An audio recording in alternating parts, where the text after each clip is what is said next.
Thanks so much for everybody for coming this afternoon. We've got a very exciting late afternoon, early evening programme of events planned.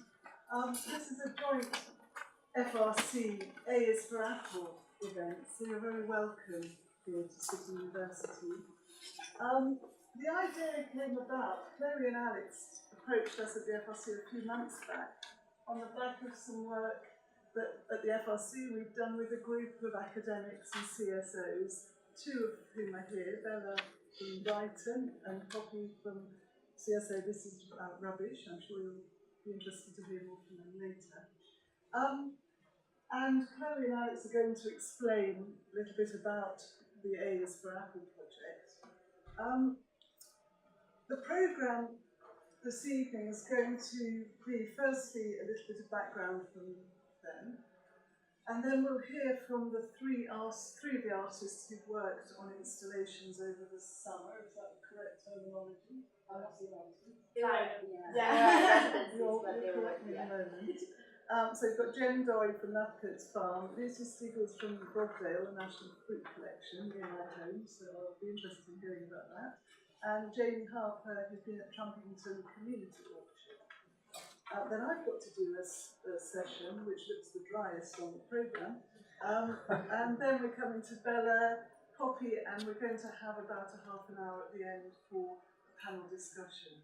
So I'm very much looking forward to the afternoon's events. Thank you for organising. I do have some of the original briefing paper that Bella and Poppy contributed to. Most welcome to those at the end of the night. Thank you. Thank you. Hey, so I'm Alex, and I'm one of the curators of a Apple project. And this is Chloe. She's also my co-curator. So why art and farming together? Well, to be honest, it's a bit of a weird question. Farming has been with us, obviously, with us humans for a very, very long time. It's a really old practice. I'm not going to go into its history because we haven't got the time, and I'm sure you know it much better than I do. So where do the arts come in, though? I've got a slide here, and it's actually an ancient Egyptian mural that is in a tomb. So it wasn't meant to be seen, but it's obviously an artistic depiction of agricultural practices. And what's really interesting about it as a work of art is that it doesn't only show kind of a how-to-do guide for farming. It has different tiers that are set up, and it's set up by hierarchy. So already you start seeing the different systems that are set up within their society and within their culture. So I think this is fair to say that also art and agriculture have been together, working together for quite a long time.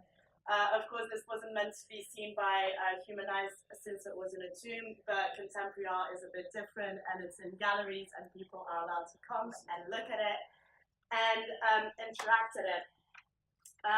But yeah, why art and farming as well? Like the other aspect of it is that there's one core similarity with the two practices, and that is that they're both concerned with creation. So with one practice, obviously the agricultural practice, you work with the earth and you get produce, and with art, you work with ideologies, concepts, and sometimes you have that something that ends up being in material culture, and sometimes you don't, and that's okay as well, and that's another topic as to like why that might happen.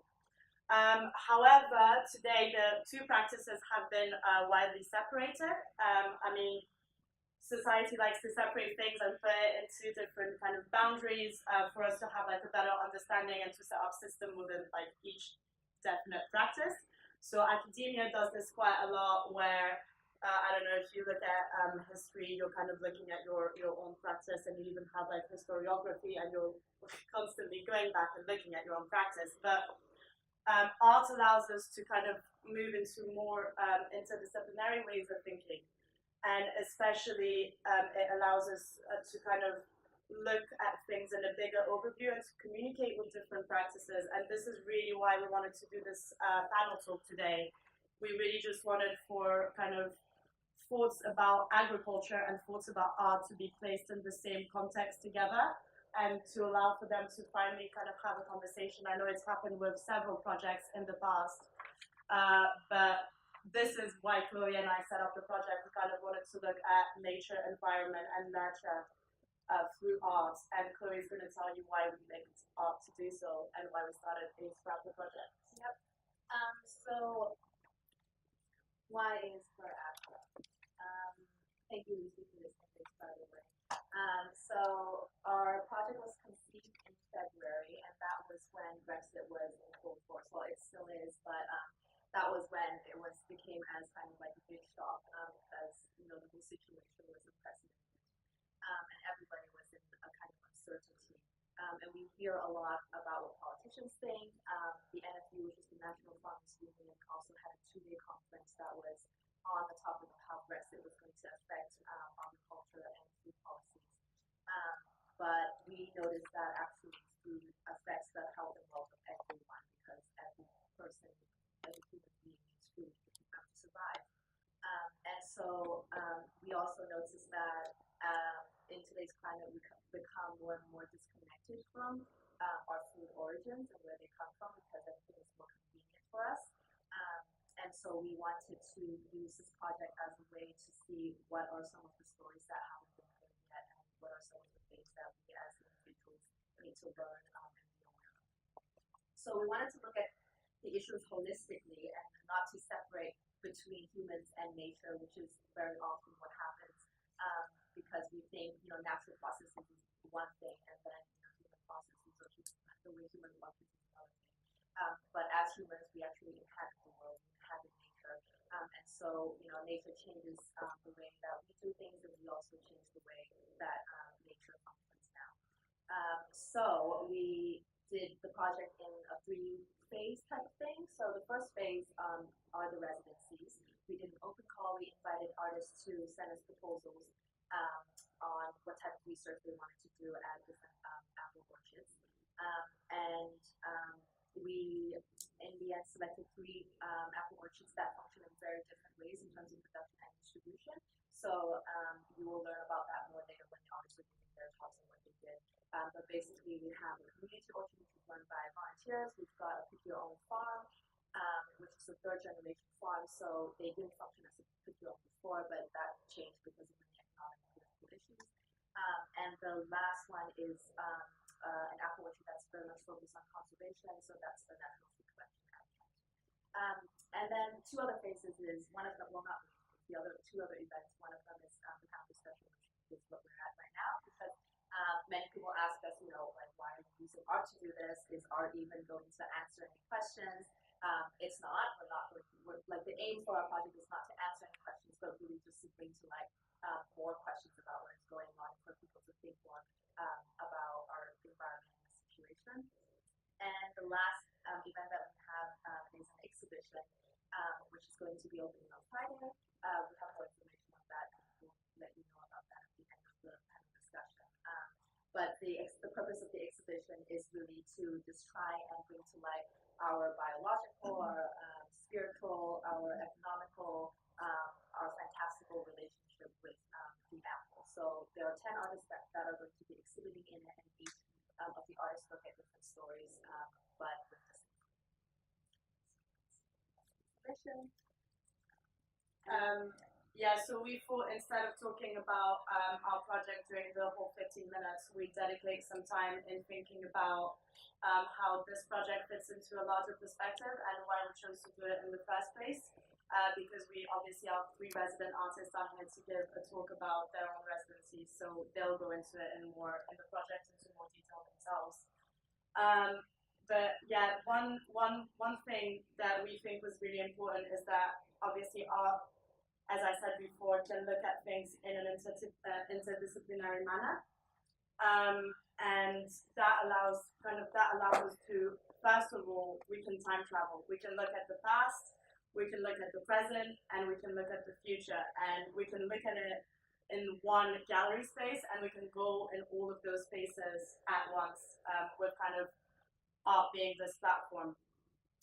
We can also, because we have kind of facilitated residencies and we chose artists from lots of different backgrounds, it allows us to talk to more people and for the project to be set in many different places and to communicate with different sets of practices. And each artist has taken something different from the apple and its meaning and how it fits into wider context. Art is also a very good way for storytelling, and so storytelling encompasses who, what, when, where, why, and so a lot of research sometimes is very tunnel vision, so they look at how one thing causes an effect of another, but the stories you kind of get like a more personal perspective and a wider perspective of what is going on. And so a lot of the artworks that we are interested in exhibiting were artworks that had a story to tell, and all of them looked at it from a different perspective. So storytelling can also provoke new ideas and new perspectives on certain topics and concepts.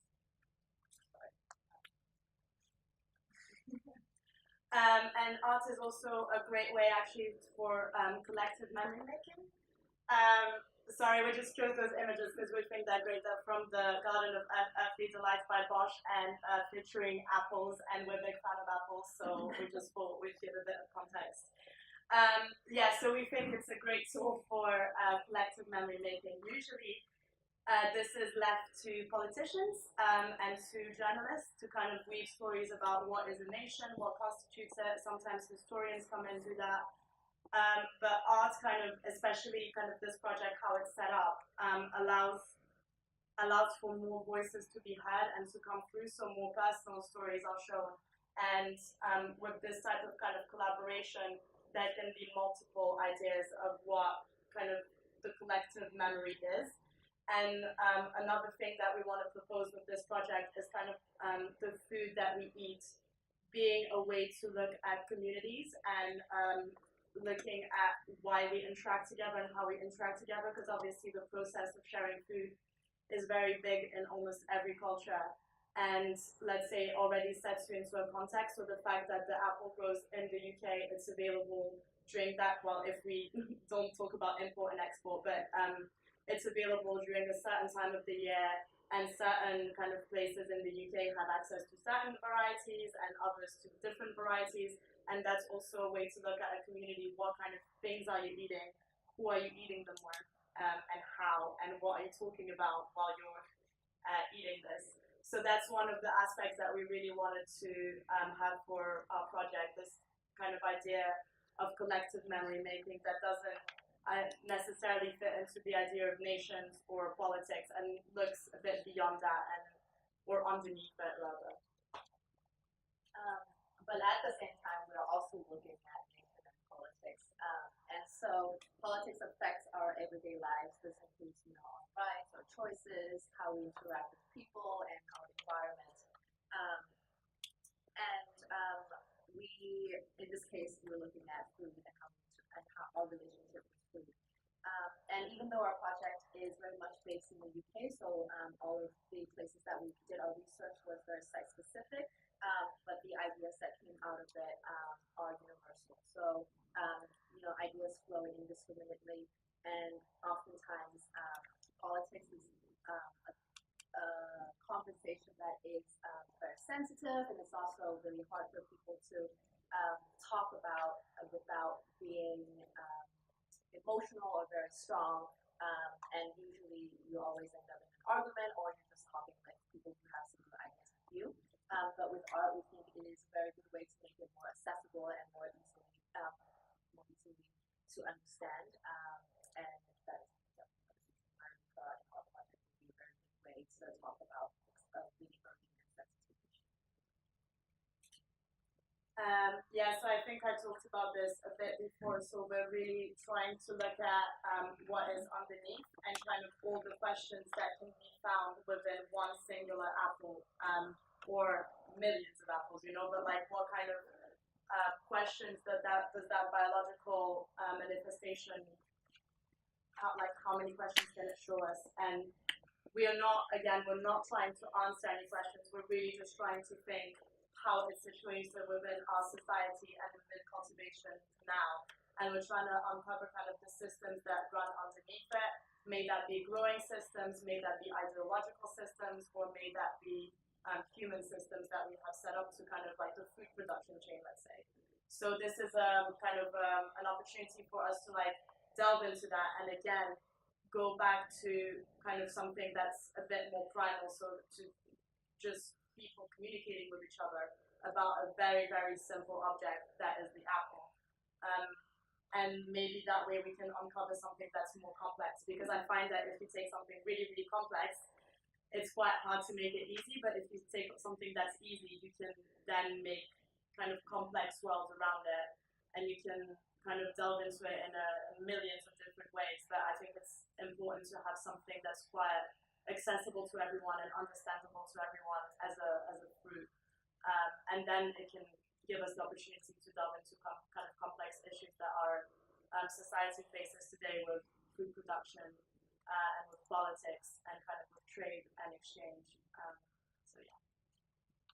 And cultivation. So this is what we are very much focused on with both our two events. So this panel discussion and also our exhibition. So it's in the title of both, because cultivate means care and labor and environment, but also it as by a farming practice we cultivate a land, cultivate a farm, but also we can cultivate ideas in the way we think.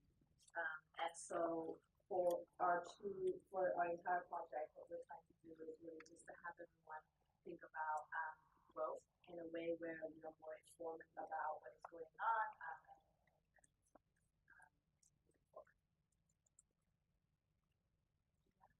And yeah, so exactly where we're here today, we want to look at those things, kind of those topics that we covered and about art as research, and our project is for Apple in a more inclusive way. So we really want to involve as many people as possible in the conversation.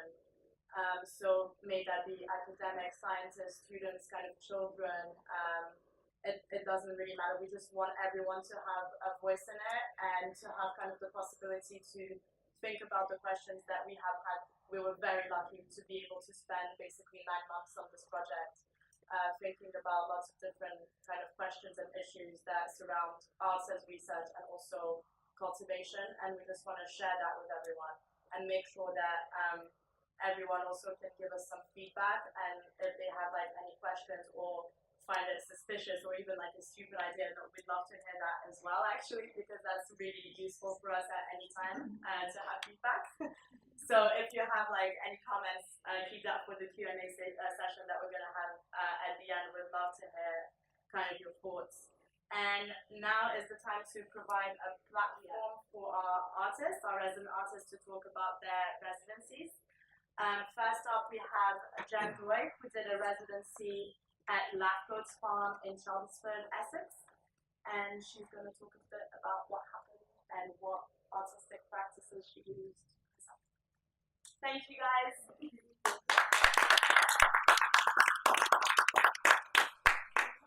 Yeah, I went to Lafcoats Farm, which is a small orchard, which also, I think they grow strawberries and some other things, plums and things. And it's just outside Chelmsford. And this is one of the owners, Bill Taylor, who gave me a fantastically good welcome. He was really enthusiastic, made things really easy for me. And all the staff there were terrific as well. So I got a chance just to mooch around the place and kind of get the feel of it, wander around the orchards. They have a cafe, which they developed because the orchard wasn't making enough money, but the cafe was really busy and lively. A shop, which has got really nice, healthy stuff in it, and a little kiddies farm with baby goats that you can pet and all this sort of stuff. So it's full of kids and families and retired people and all the rest of it. Now, this is Phil about to put these apples into a cold storage place, which is just like a giant fridge, basically.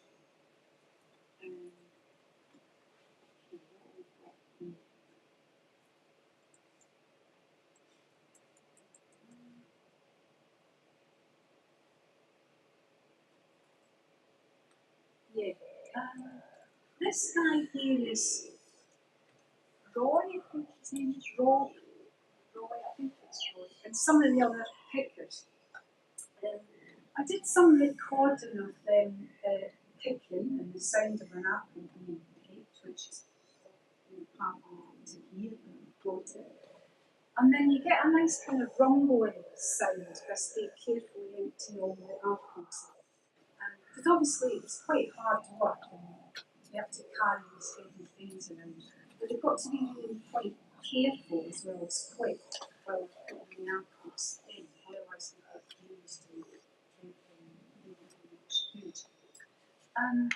He was interesting because I suppose he's a sort of worker that is kind of dying out. His family were itinerant farm workers, and now they live on a caravan which is permanently sited on the farm, and they work at this farm all the time. But having talked to the farmer, they're quite unusual in terms of the sort of workers you get in a few places now. This should be another one of the pictures. Yeah. The rows of trees are really lovely actually, and the kind of shapes that you get in them, the branches.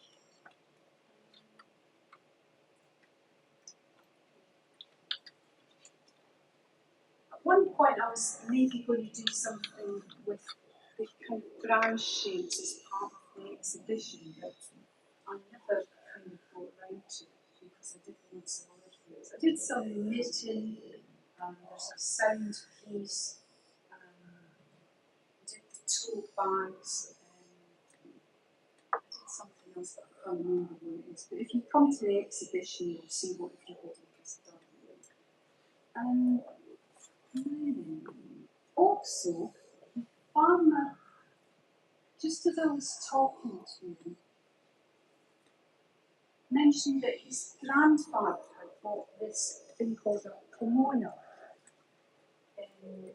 in the late 19th century, which is called, his is called the Herefordshire Pomona, and it was basically an illustrated catalogue of all pears and apples, basically all in the south of England. And he took me to the farmhouse and showed it to me. It's absolutely gorgeous. And I looked it up when I got home online, but it costs loads of money now. So I told them never to let anybody buy it. But it was, this isn't a terribly good photo because I didn't have the tripod or anything. But it's so beautiful. And it's all sort of 10-stone colour lithography made from watercolours that were done by 2 women who did it all unpaid for 8 years. Every autumn they went around all these orchards doing these watercolours. So, as a sort of sub-theme in the sound piece, I kind of did a thing about women as symbolic and as agents within fruit growing and cultivation. Because Pomona is the Roman goddess of fruit and fruit cultivation, and she's in all its metamorphoses. And she likes her orchard so much that she builds a little wall around it, and she doesn't let men in because she doesn't want anything to do with men because they'll distract her from looking after her orchard. But somebody disguises himself as an old woman and eventually seduces her. So this is why all these illustrated things, catalogues of apples, are called pomonas, after the goddess Pomona. There's quite a lot of women working on the teams of pickers, which I'll play a little bit of the recording. That's a detail. But anyway, the people who subscribed to this publication were so impressed by the illustrations that they raised their subscription to pay the women after all. Because they were doing it as a sort of labour of love. One of the women's father was the editor of this volume. So they did it all without expecting to get paid. But this is fairly typical of women artists, and I've kind of developed that in sympathies. You know, don't paint the male nude or any nudes, just paint fruit and flowers and still life, you know, and mums and babies. But by the late 19th century, this is breaking down. Now then, it sounds good. I'll just play you a couple of extras from this.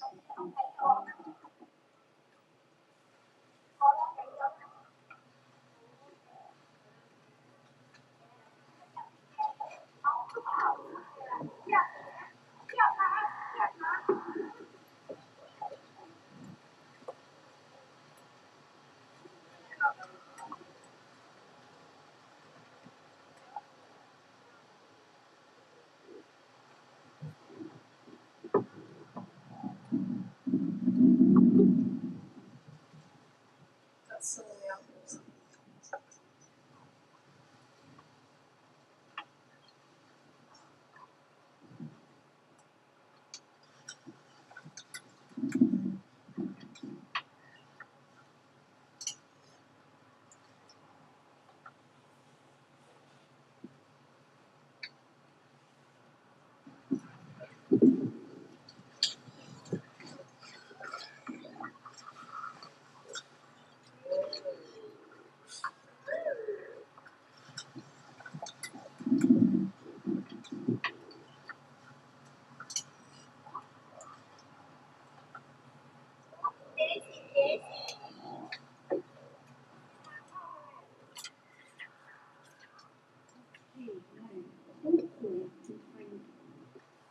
Talking about these curators.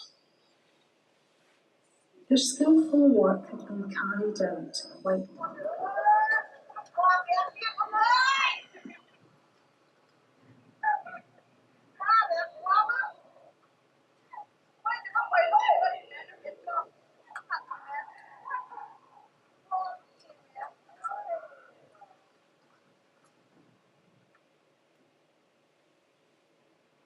So, are you from round here then? Born and bred in Hertfordshire, Essex. Yeah. Yeah. So, yeah, been around here for years, you know. Been here for 35, 40 years. That sort of time. Time passes quick, doesn't it? Yeah, Essex man. Oh, they're not all bad. No. That was Roy, the older guy. Should be filming.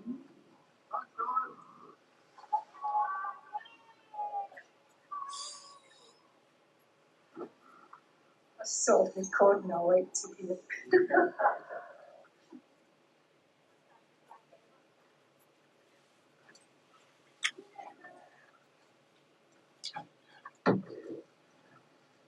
This time of year, obviously, we've got more people on the farm than normal because we're busy picking. We've got a picking gang now of, I think, about 14, 15. They work probably 2 weeks of the year. They'll mostly be students. Being where we are on the edge of town, we've got a good supply of labour on the doorstep, so we haven't had to go down the route of some growers where you need to employ migrant labour, and the problem with employing migrant labour is you have to provide accommodation and welfare and all the rest of it, which, plus the fact that we're obviously not producing huge quantities, so it's not a route we've ever considered going down and need to go down. As for permanent staff, we've got a family living permanently in caravans on the farm who have been with us for a good number of years now. Originally worked on another fruit farm which sold up and retired. Asked us if we'd like to take these guys on, which we did, and never looked back really. And couldn't do without them now. We've also got, funnily enough, 3 Thai ladies who work most of the year, picking soft fruit in the summer, working in the pack house in the winter, and picking apples now. Turns out there was a modest-sized Thai community in Chelmsford, and obviously word of mouth got round. One lady came to us, and she was great, and she told her friends. So we've got 3 Thai ladies working for us at the moment. I heard them laughing a lot. Yeah, they're very, very happy people. And then we've got local, mostly women, some men working in the shop, in the cafe, and we also have 6 formers at weekends working part-time in both the coffee shops and the shop.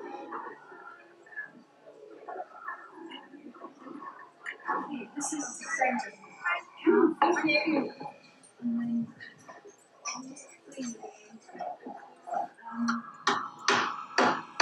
it's not hot. Never mind.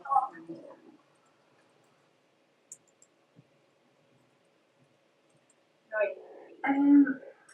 I decided that I would compose a Rosalind song, especially for the farm. Put new words to a sort of variant of a more traditional Rosalind song. I was really pleased that the farmer liked it and wanted to put it on his website. So you might get at the end of me singing the Rosalind song, edited together with one of the workers on the farm hammering something in the barn, because at the end of a Rosalind song, you're supposed to hit trees with sticks and things. The idea is to drive away evil spirits and wake up the tree in the middle of winter. And then by hitting the tree, you're supposed to wake up the sap and get it to floors. I don't know if this scientifically works. This is the idea. So,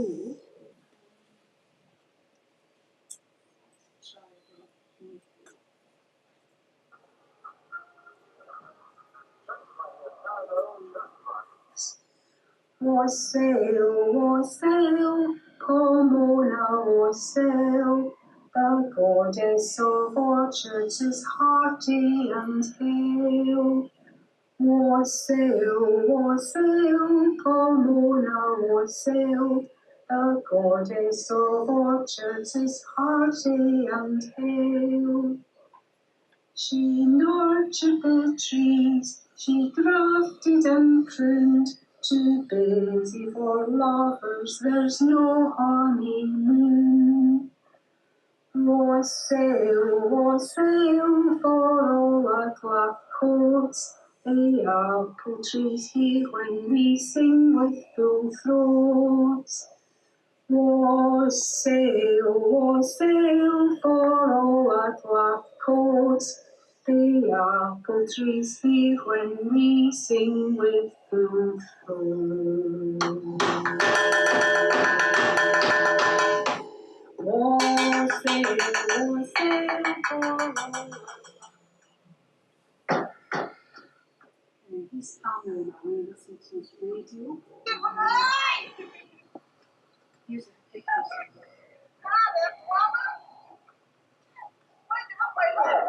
No. I mean, trees are great. I love trees. But I think what I particularly like about what we do here is the seasons, really. The orchards in blossom are absolute picture. And seeing the fruit develop in the summer. This time of year I love picking. You feel it's the culmination of all the work we've done during the year. Cool autumn mornings, it's just great to be part of it. And the work varies, doesn't it, throughout the year? You're not doing the same thing every day, which I think I hate. So it's got a lot going for it. Working outside a lot of the time, plenty of exercise, step out the door and you're at work, and no commuting. Those are things I like best, I think. Phil Taylor expressed his love and enthusiasm for fruit trees in 2017. Almost 400 years ago, in 1618, William Lawson wrote in A New Orchard and Garden, What can your eye desire to see, your ears to hear, your mouth to taste, or your nose to smell that is not to be had in an orchard?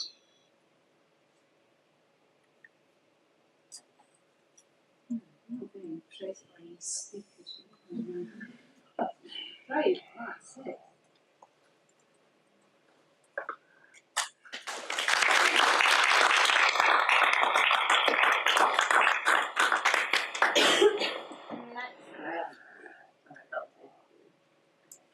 Alright, what am I going to say? Okay, so I'm Lucy. I'm going to try and keep this to 10 minutes because I don't like talking to books and people. But I'm going to basically just tell you the story about how I came to be here. I'm quite surprised to be here. I didn't expect to be here. I didn't expect to make one about apples about 2 years ago, but it sort of happened.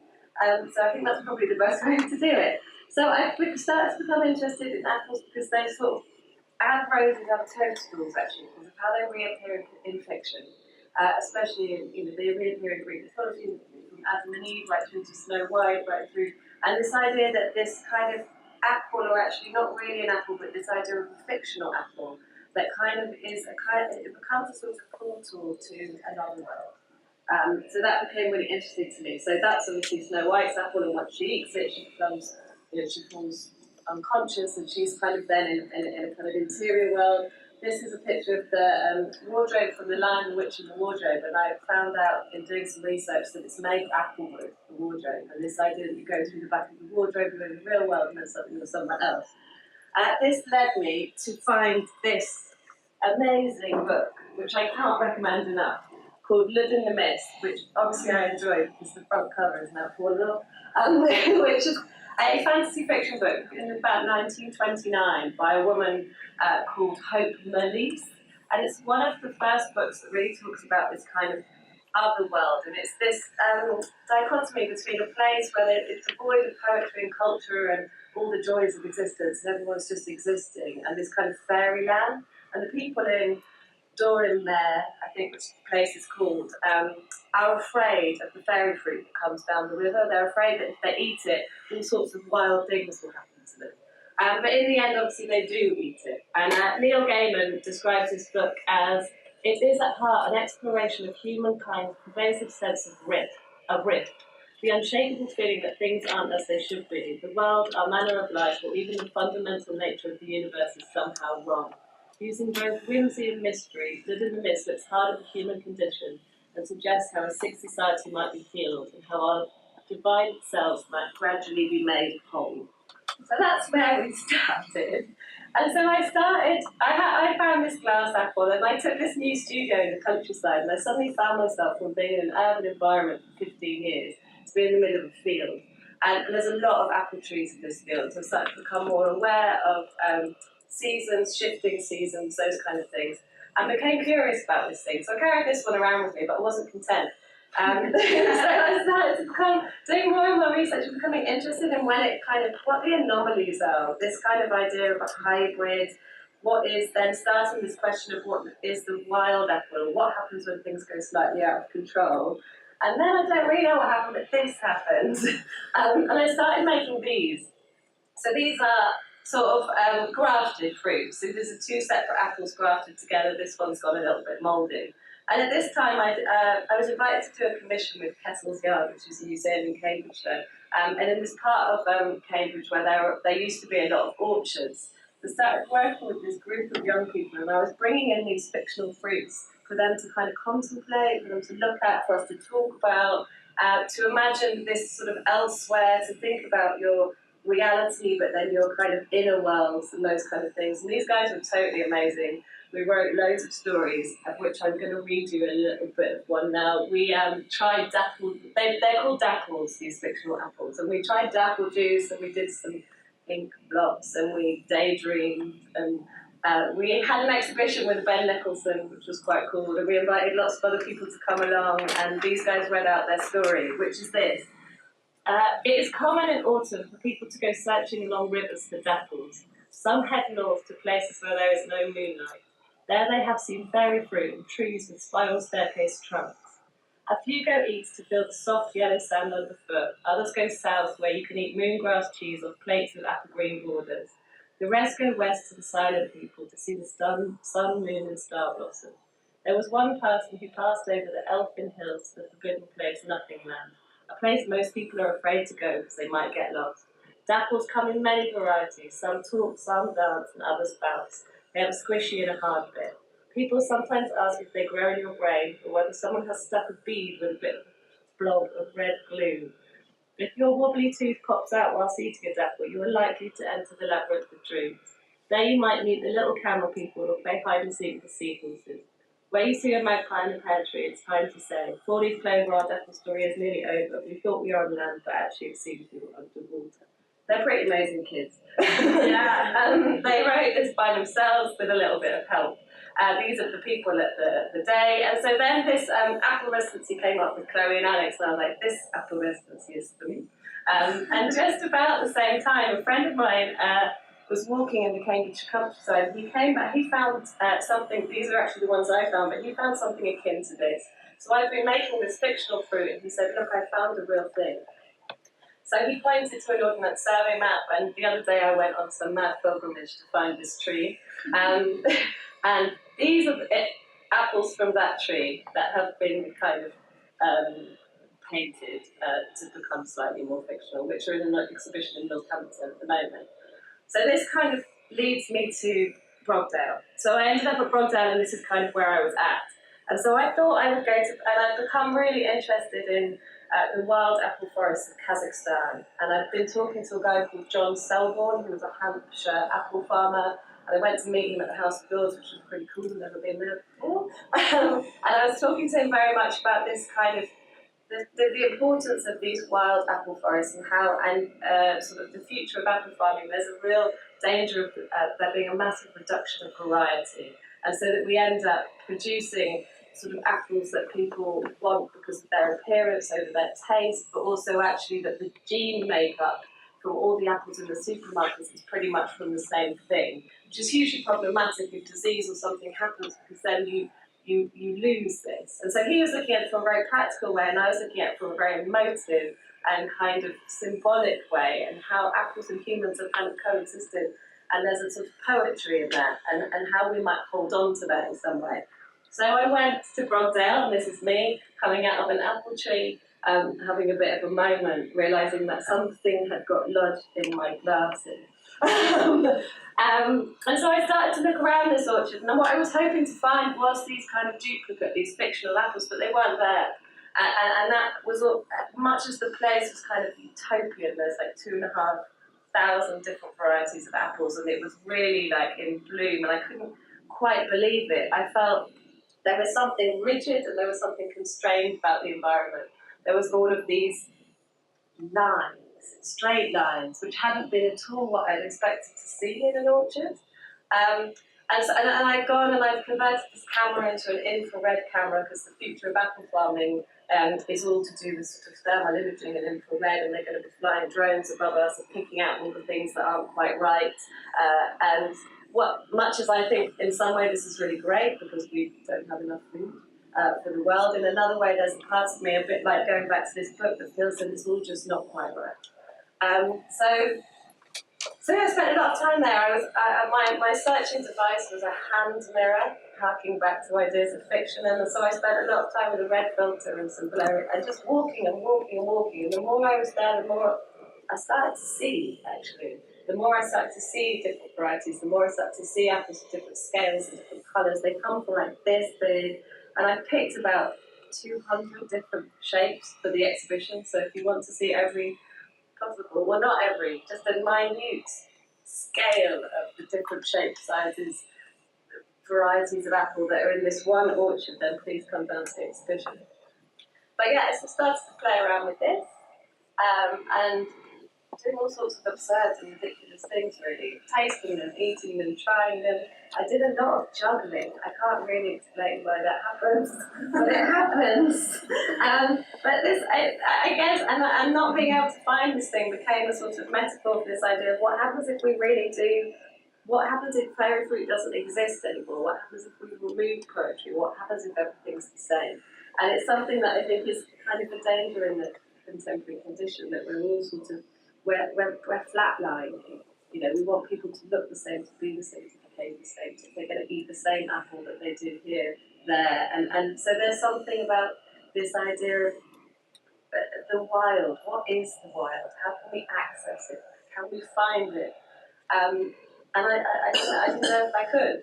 So I started behaving a bit wildly, which is kind of interesting, which is a bit embarrassing. And it sort of kind of became this sort of quest, I think. So there's this I found this brilliant essay by a guy called Henry David Thoreau, and he talks about, it was written at the end of the 19th century, I think, and he talks about, he says this, some apples have two distinct flavours, and perhaps one half of them must be eaten in the house and the other out of doors, which I really liked.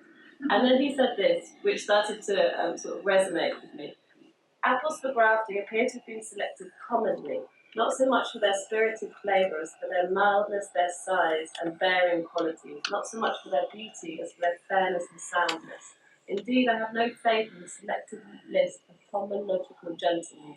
Their favourites are none such as the seek no fathers, when I have fruited them, commonly turned out very tame and forgettable. They are eaten with comparatively little zest and have no real tang or smack to them. So I guess that's what I'm talking about. So I was looking for tang and zest, and I began to despair. And then I went back yesterday and found this, which is here. So, and I found this one dapple in the orchard. So, where all these thousands and millions and something of apples, there was this. And for me, maybe, I don't know, maybe it's a symbol of hope, maybe it's a symbol of something, I don't know. And also, the other thing is that there's this wonderful woman at the orchard called Lorinda, and she, just as I was leaving, I was like, I found this. And she was like, I don't know where you found that. There's nothing, I've never seen anything like that in the orchard before. But before you leave, I also want to show you these. And she said they're called white angels. And they're one of the smallest apples in the orchard. So I brought them for you guys. And that's it. Next up, we're going to have Jamie Harper, who did a residency at Trumpington Community Orchard.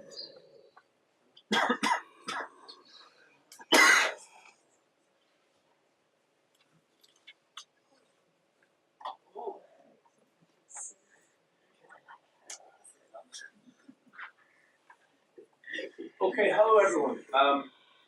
So I'm going to talk a bit about my practice, which is based currently on live action role play, or LARP as it's more commonly known.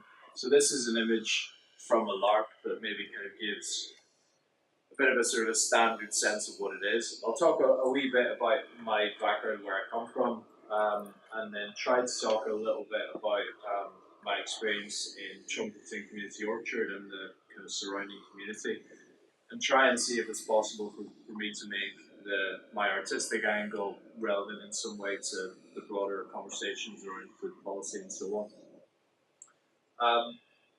So I come from a background of theatre, the kind of place where, like this, somebody performs and you sit in an audience. And I got interested in trying to move away from this relatively passive role of an audience receiving something towards something more active. So that's what's taken me to LARP, and it's taken me there via games. So I started looking into game design alongside types of performance, because I was interested in what could happen if an audience was invited to actively participate in something. And games were a good place for me to look at that, because nothing invites participation more strongly than games. Games are built upon the participation of players. And in beginning to look at game design, that took me into thinking about systems thinking, systems design. Most of the work of most game designers is based on trying to analyze something as a system, trying to understand the active objects in that system, their attributes, their internal relationships, and their inhabited environment. So I started to try to make game structures that were playable as systems. So I wanted to try and look at something in the real world and try to understand it as a system, and then to make that system playable, so that from a cultural perspective, players who come and engage with that system don't just have to receive it, but they also have the capacity to alter it and transform it. And in thinking about this work on apple production, I very much approached it from the point of view of wanting to understand apples as systems, not purely in a ecological sense or in an agricultural sense, but as a way of thinking about broader forms of human culture, looking at the apple as an emblem of cultural value and how that might have wider permutations of political and social structures. So this is an image from Trumpington. I should apologise in a way because I have no images in this presentation from the orchard itself. But I'll tell you a little bit about Trumpington Community Orchard. So it's been in existence for about 5 years, so it's very new, it's very young. It's run by a tiny team of volunteers, and it's very small. So it's an orchard that sits outside larger economic structures. It was initiated as a way to turn a disused piece of wasteland into something that could be beneficial for the local community. So that's why it was started. But when I went there for an initial visit in August, I was a little bit aghast to see that there were absolutely no apples there. Somebody had come into the orchard and stripped them all off the trees in the middle of the summer before they had reached ripeness. So the people who ran the orchard were understandably a bit upset about that. So with regard to apples, there wasn't really a lot for me to look at.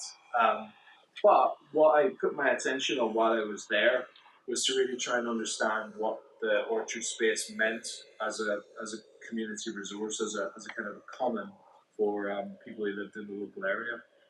But what really caught my eye was the massive building development that's going on in that area. So Trumpington's a suburb of Cambridge, and it's seeing an enormous development of housing estates like this.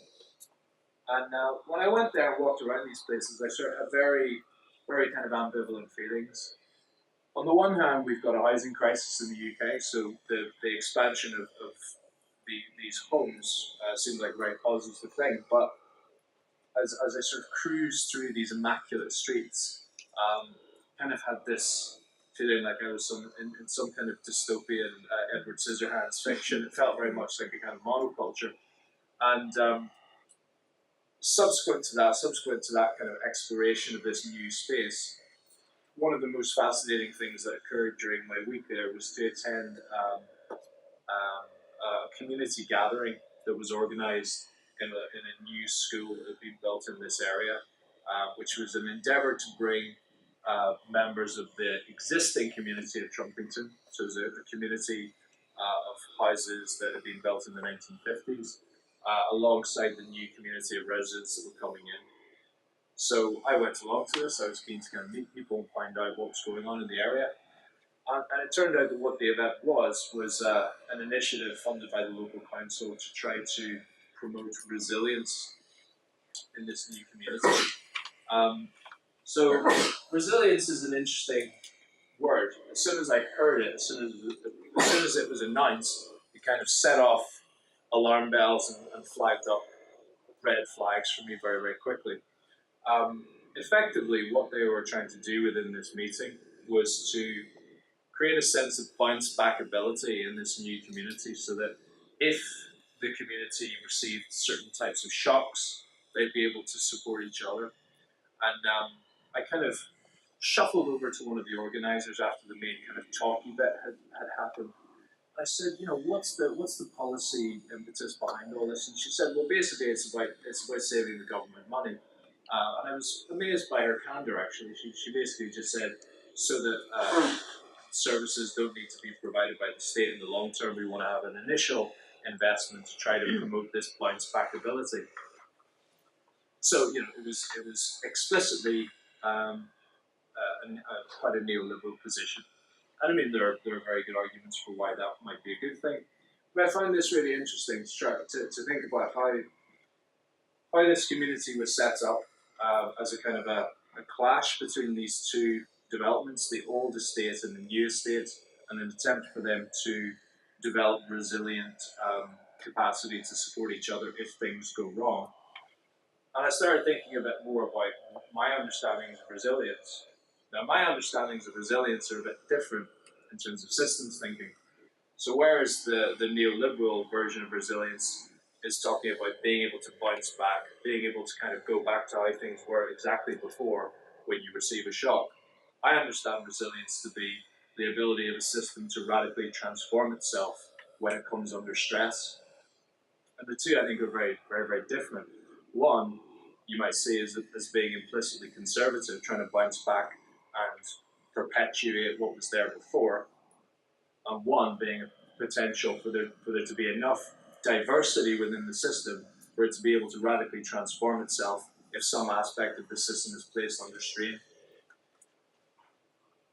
So, in thinking about food and kind of food cultures, other people have talked about the kind of the dialogue between monocultures and more diversified wild apples with lots of strains and lots of variety. So I started thinking about this while I was there. Now, the argument against monocultures is really, really clear. Ulysses made it. When we get into these monocultures, be they ecological or be they social, the resilience is low. You change one aspect of this system and it collapses.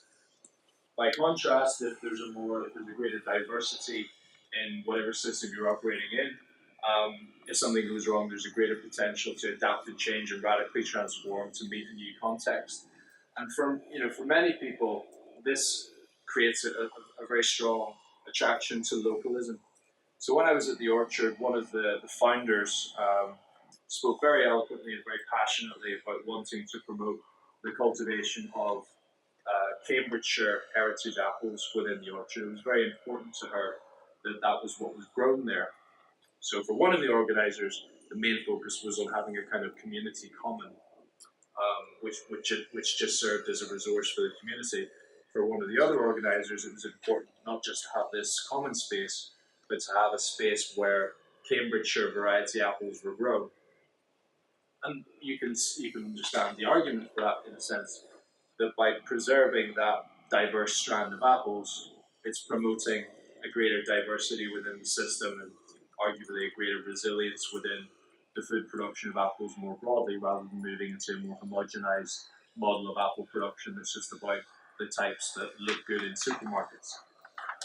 When I started to kind of get a bit worried about that, or to have some concerns about that, it started to feel to me a little bit that notwithstanding the diversification of the Cambridgeshire local apple variety, there could also be a danger in creating a sense of localism that's actually exclusionary.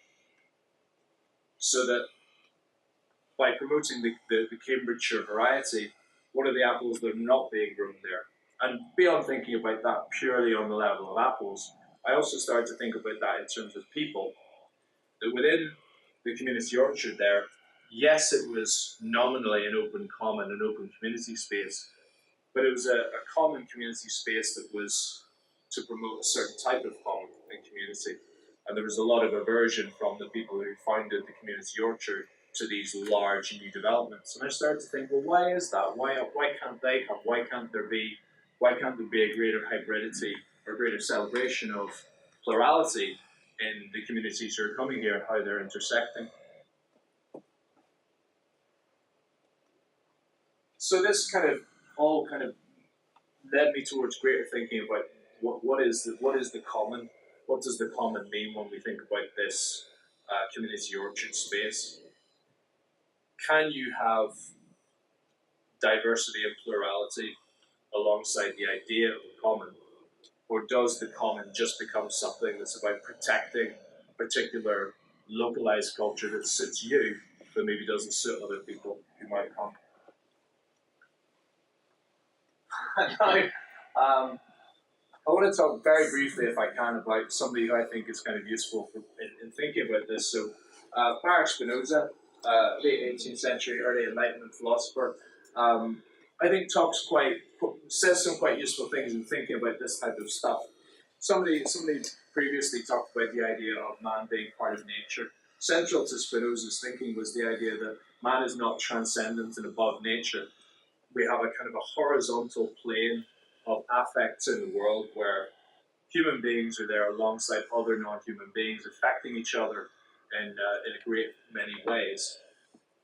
So Spinoza is talking about how it's possible to create or to construct the common, but without obviating difference, without destroying a sense of diversity and plurality. His argument goes that we can have singular beings, be they human or non-human, pursuing their desires, coming in contact with other beings, and then entering into an affective exchange. And by that affective exchange, they diversify their affective powers, their potential. But in that process of affective exchange, there's the possibility that these beings can move beyond a simple perception of the use value of objects in the world and to start to see their exchange value. So the construction of the common is about diversifying our affective potential so that we recognize how what I have can be valuable for you and how what you have can be valuable for me. That's the construction of the common. But to come away from all of that theory stuff, back to games, back to play, which is what I'm working on, I want to say a wee bit about some ideas about play and how this could facilitate this combination of diverse plurality with the common. So a chap called Brian Sutton Smith, an anthropologist who writes very nicely about play, has a general theory of play as adaptive variability. So his theory is that when people play or when beings play, and he argues that any creature that has a spine will probably play, what play is about taking what you know of the world and then recombining it in myriad reconfigurations, not to adapt to your current circumstances as they are now, but in preparation for uncertain futures. And if that's what play is doing, then by playing with an increasing diversity of other players and engaging in an affective exchange, we're diversifying our potentials and diversifying our adaptive potential for these uncertain futures. So for me, in thinking about my work as a LARP designer, here's what I'm trying to do. So first of all, I'm interested in habitus, the idea promoted by Pierre Bourdieu that people in different fields of social experience have a diverse range of capitals or affordances, the educational, social capitals that they have. I want to go to places like Trumpington and understand what those contexts are to then create systems that reflect those environments, that reflect those fields, and give players the chance to iterate upon their experiences and their cultural values. And within that type of exchange, rather than promoting some type of transcendent monoculture where I say, this is my vision of Trumpington, what do you think of that? I'm strongly advocating play as a chance for dissential exchange, where lots of people from different subjective vantage points, lots of different apples can clash together. A clash of subjectivities, a clash of different viewpoints that then potentially allows something different to emerge. So that effectively through play, we enter a process of authoring each other's subjectivity so that I'm sculpted by you and you're sculpted by me, in the same way that different strains of apple varieties might hybridize and affect each other. And again, with that idea of diversifying affective potential in preparation for these unknown futures. And finally, for me, it's important for this to be a reflexive process, to be a process where we can be quite critically reflective and self-conscious about what we're doing when we enter into these play activities. We don't just enter into something and kind of cast ourselves away and let ourselves be carried away, but have the ability to step back and think about how these play activities not only impact on us, but also might have ramifications for a wider world. And yeah, I thought I'd better get an image of an apple in somewhere. So here's my attempt. But I've kind of provocatively had the temerity to insert an orange in here to suggest that the apple might become orange and the orange might become apple, and thereby both be stronger. Thank you. it's very hard to follow those very interesting and arty presentations. So I'm a little bit nervous about doing it. And I apologise in advance, I haven't got any sources of information on my slides. And I can't cover everything to do with this horrendous topic, Brexit, Labour, trade and subsidies, and apples. So it's going to be a bit of a whirlwind tour.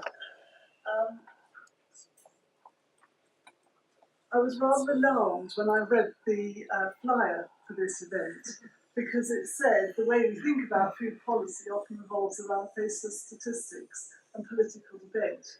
And yet at the same time, I had the topic of Brexit, Labour, trade and subsidies. So I thought, crumbs, how do I do that in a sort of arty manner? This is the extent of my artistic ability. I live in a cottage out in rural Kent and surrounded by apple trees. So this is the view from my bedroom window about this time of the year. This was taken earlier this week. I actually phoned my husband and said, could you go take a photo of the apple orchard, please? Through the window. So it came to me with pictures of the window.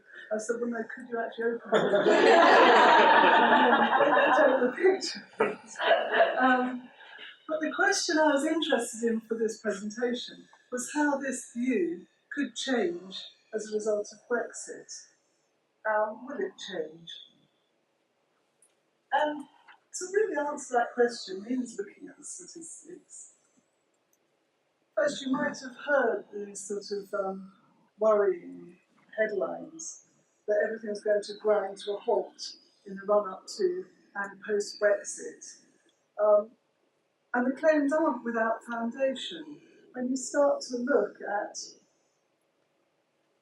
the Labour problem, and I do apologise for the number of graphs in this presentation, but I had a bit of a time with it. I put on here, the thing to look at is the orange slice, casual workers. According to DEFRA, about 40% of workers on horticultural, so these are all farms, casual workers 15% of labour. Horticultural farms, that goes to 40%. So these are sort of seasonal staff, pickers, harvesters. DEFRA actually says on horticultural farms there's about 15.6 thousand workers employed throughout the year. But reading other sources, it's really an underestimate. The figure given for seasonal labour is about 80,000 in the fresh produce sector alone, and 75% of those come from Romania and Bulgaria. They're recognised as being very good at what they do. They're often referred to as unskilled labour, which really is a misrepresentation. These people are highly skilled. They can pick fruit very fast, very carefully. They can do very long shifts. Their high productivity earns them a reasonable hourly rate. When you compare that or look at the situation with British workers tend not to want to do similar sorts of work on farm. They often don't want to move to the remote locations where the farms are based for a very short space of time in the year. They don't want to take up jobs that involve getting up at 5 o'clock in the morning, working through all weathers, and perhaps working very long shifts. Of course, the problem now for the East European migrant workers, really based on the change in exchange rate, the sterling-euro exchange rate. Don't really need the detail of this, but you can see basically the line kind of collapses, which means for your pound you're getting 1.1 euro per pound now. So for Europe, for workers who are receiving their wages in pounds and converting those back to euros, obviously they're not doing that well. Other things, this year has been a particularly good year for strawberries. And so lots of those workers, they've come over, they've made what they wanted to make this season, and so they've perhaps gone home early. And the apple season obviously starts later than the strawberry season. And so there's this sort of shortage of workers now. Some haven't come to begin with because of the more xenophobic attitude that they perceive towards overseas labourers that we have now in the post-Brexit scenario. And some of these countries, they're turning their own fortunes around, and so it actually makes more sense for them to stay put and to get work locally, particularly given this poor exchange rate. So labour is one of the big issues. One of the things put forward to deal with that is to increase investment in harvesting technology. But the horticultural sector is very specific in that it's very diverse. There's many different types of crop. So you can't get one machine that's going to harvest strawberries that will also pick apples. You need to be using it on a very large scale, whatever you invest in. And of course, at the moment, with the uncertainty within agriculture anyway because of Brexit, and the threat of losing 3 billion subsidies and cap money from the EU, it's a very risky time for farmers to be making any kind of investment on the farm. So we could question, does it matter? Why does it matter? When we moved to our house 14 years ago, we were surrounded by wild set-aside land. And some might have considered that more beautiful than these very straight rows of apple trees. Consumption's declining. Total area of apple orchards has fallen drastically. UK imports apples. And you were okay. Consumption's dropped. This shows, if you sort of take the weekly shopping basket of how much we buy, grams per person of fruit total, this shows how much apples within that basket has declined over since from 1974 to 2015. So 1974, we used to 40% of the quantity we bought would have been apples. 2015, 18% of what we buy per week is apples. So why not just eat more fruit, more other fruit? Grapes, bananas, melons, berries, they're all on the increase. We're eating a lot more of those than we used to do in 1974. So maybe that's the solution. Hectares of apple orchards in the UK declined dramatically. Got two lines here, with the green one at the top is dessert apples, eating apples. The bottom one's culinary apples, mainly brandy apples. For dessert apples, we had 13,000 hectares in 1985 at the start. It's down to 5,000 hectares now. So a huge drop in areas. And we're also big importers of apples. This red line at the top shows our total imports of apples from 1996 into 2016. So the red line at the top is total imports. The line much below here, the purple line, that's UK production. So imports are substantial.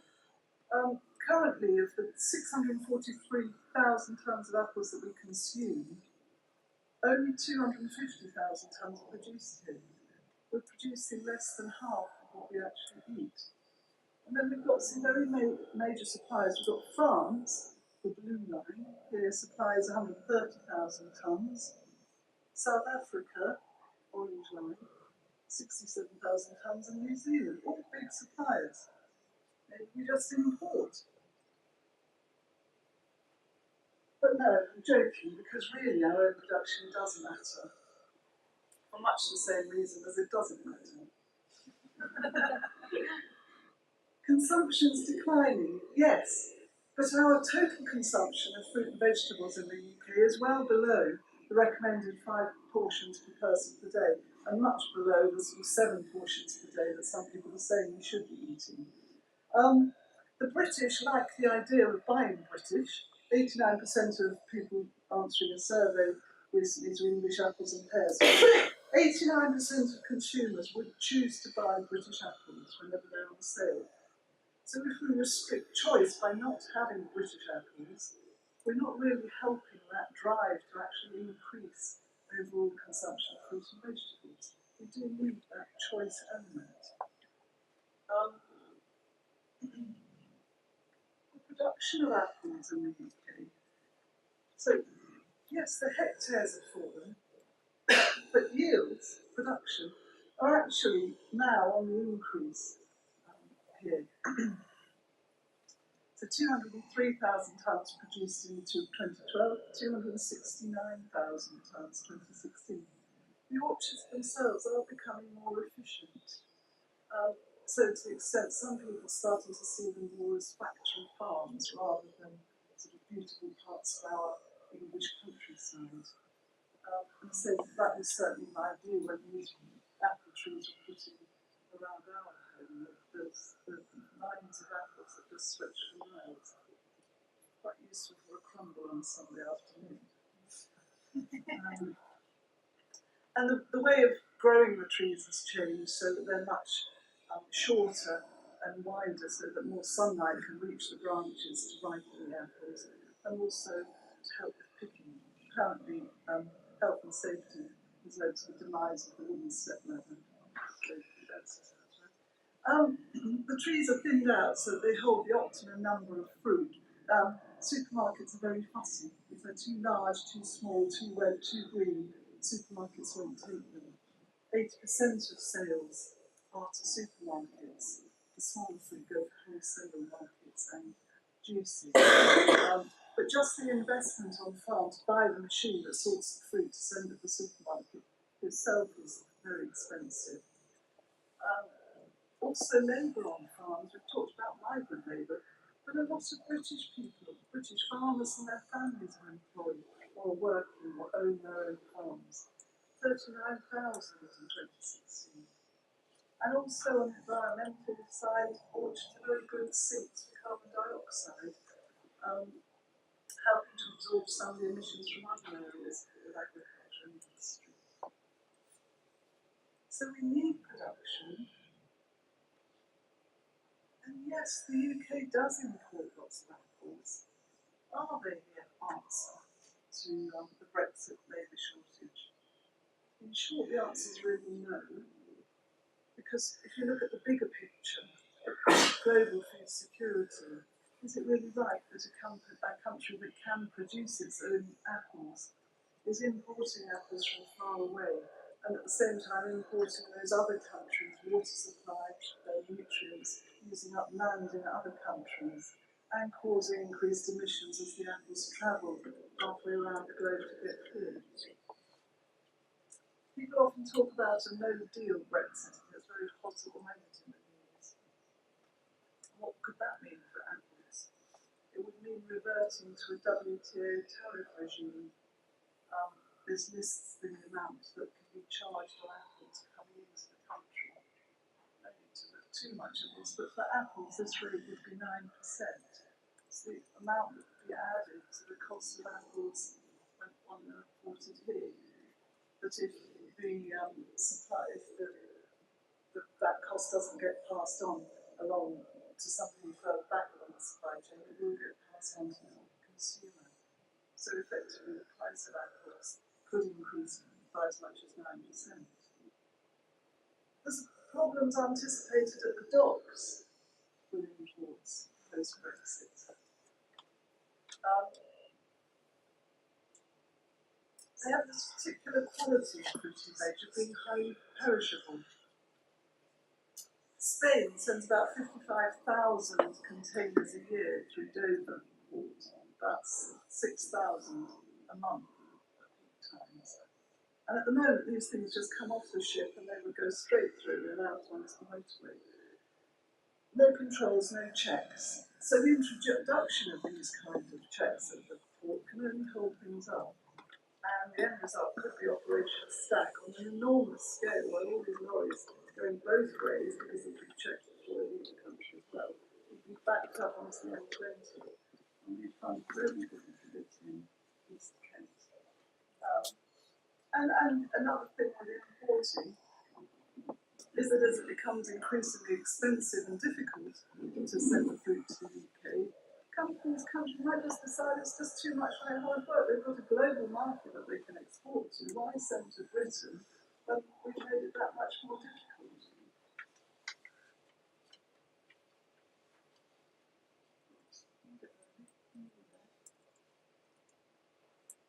So there's many reasons for maintaining these orchards.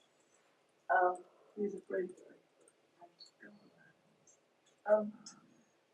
Retaining the consumers' rights to choose British, maintaining British production, and not depending entirely on imports. But if labour is such an issue, and the threats to the future supply of apples are so real, what can actually be done? If only I had answers, because of course it's very complicated. So what I have here are just suggestions, and it might be based on what you've learnt on the farm that we've been at and other ideas in the room, what the answer could be. I haven't talked about subsidies, partly because they're not that significant in horticultural production. This just shows sort of average incomes for all farms and for horticulture.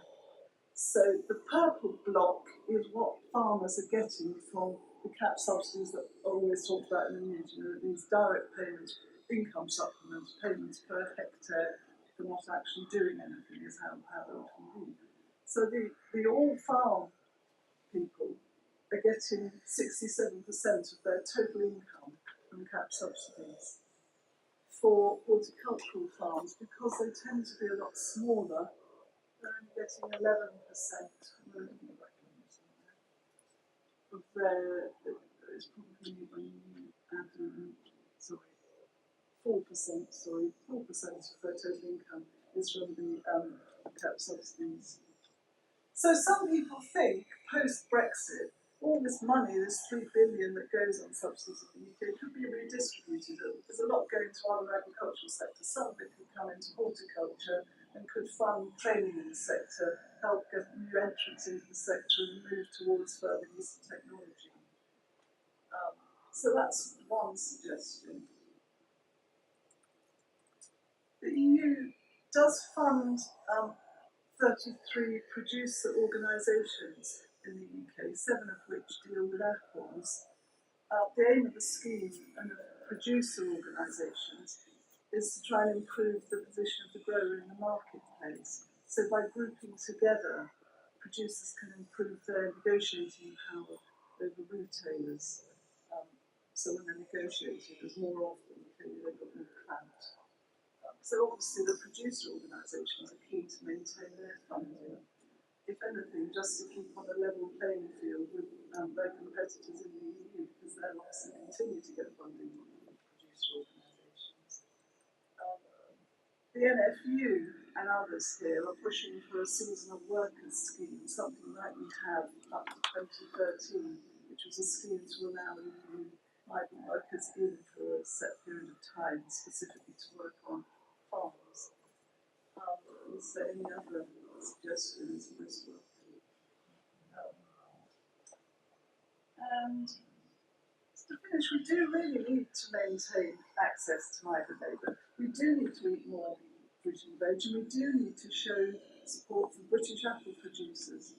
If we're to support those apple farmers in the UK and maintain these orchards that I think this is still seen as part of our English culture.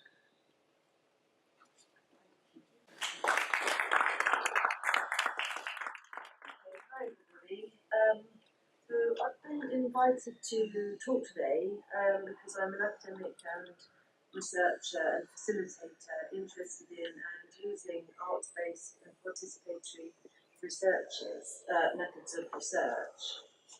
And I'm going to talk today a bit about my doctoral research, which was carried out as part of a community university project in Brighton, using arts-based and participatory methods with a group of community centre users that were experiencing food poverty. So, in many ways, my research was a methodological exploration of arts-based and participatory methods.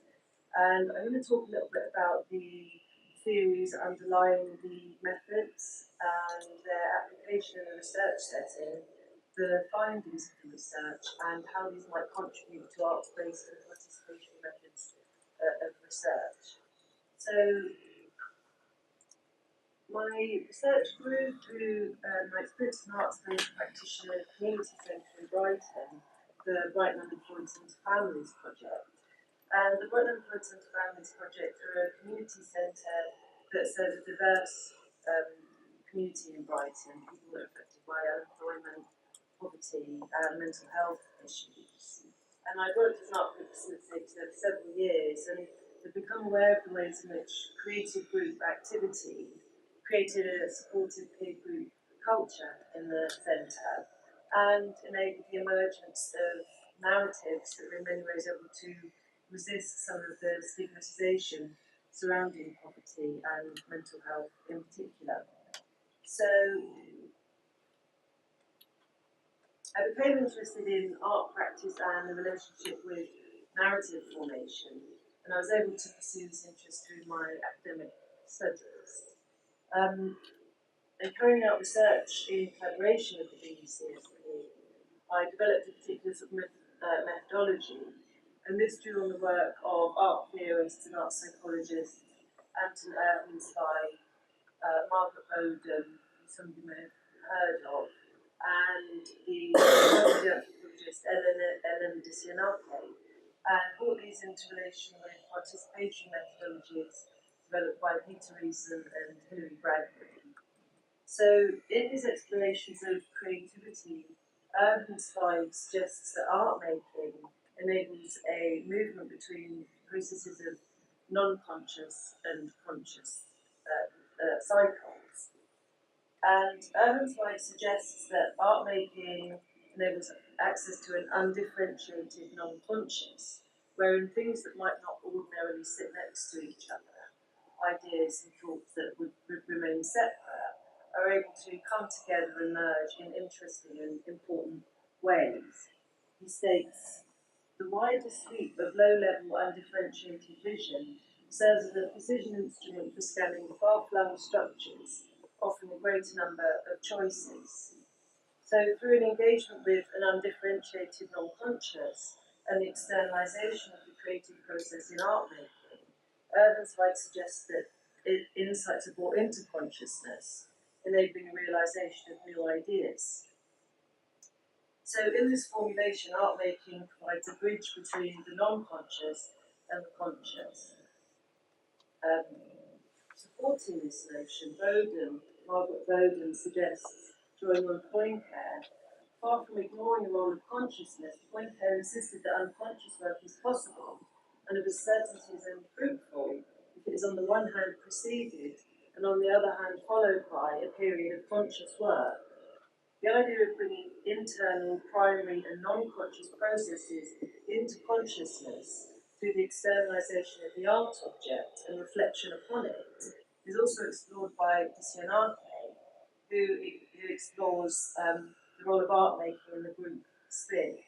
So Disianake suggests that brought into the collective group space and made available for reflection and interpretation, the art object becomes a shared semiotic, i.e. meaning-bearing object that is able to create shared group culture. So in thinking about arts-based practice and research methods, I began to see parallels between art making as Ernstine describes it as a movement between non-conscious and conscious processes of immersion and reflection, and participatory action research. So in participatory action research, participants move between cycles of generative action, which is an immersion in a topic or issue under study, and reflexive second-order processes of sense-making. So through these cycles, new approaches to the issue under scrutiny are brought into the group space and made available for interpretation and for narrative formation. My methodological approach suggested bringing arts-based and participation methods together to examine how these contributed towards narrative formation.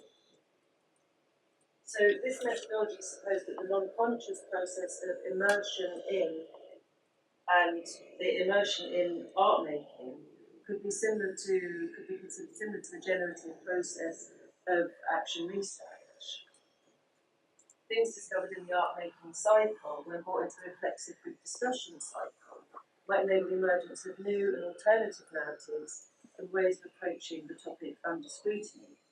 So in the practical application, I suggested recruiting and working alongside a group of 20 centre users in a year-long fieldwork using this methodology in order to explore narrative formation. At the start of the fieldwork, and in the spirit of community university research, the topic around which the project formed was suggested by staff at the centre as being food poverty. So there'd been a marked increase in people coming to the centre for the daily low-cost hot vegan meal and for free food parcels. And prior to fieldwork, I was able to examine evaluation and monitoring data that the centre held, and this revealed the complex ways in which people managed food in strange circumstances and on low budgets. So food poverty formed the topic around which the research would focus. So building on my role as a researcher and facilitator, I suggested that we work towards the display of the artwork produced for the Brighton Festival as we had done in previous years.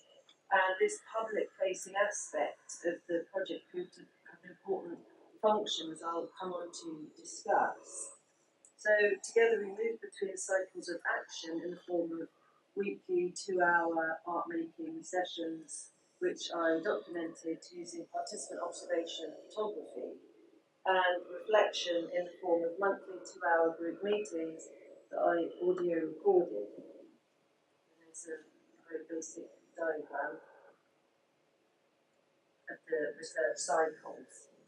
So I've talked a bit about the methodological approach, the underlying theories and their application in the research setting.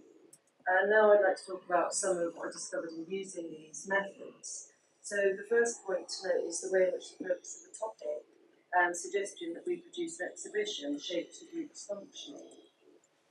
So the sense of a shared purpose demarcated the group from its wider environment and provided a joint locus of interest, creating a sense of group cohesion.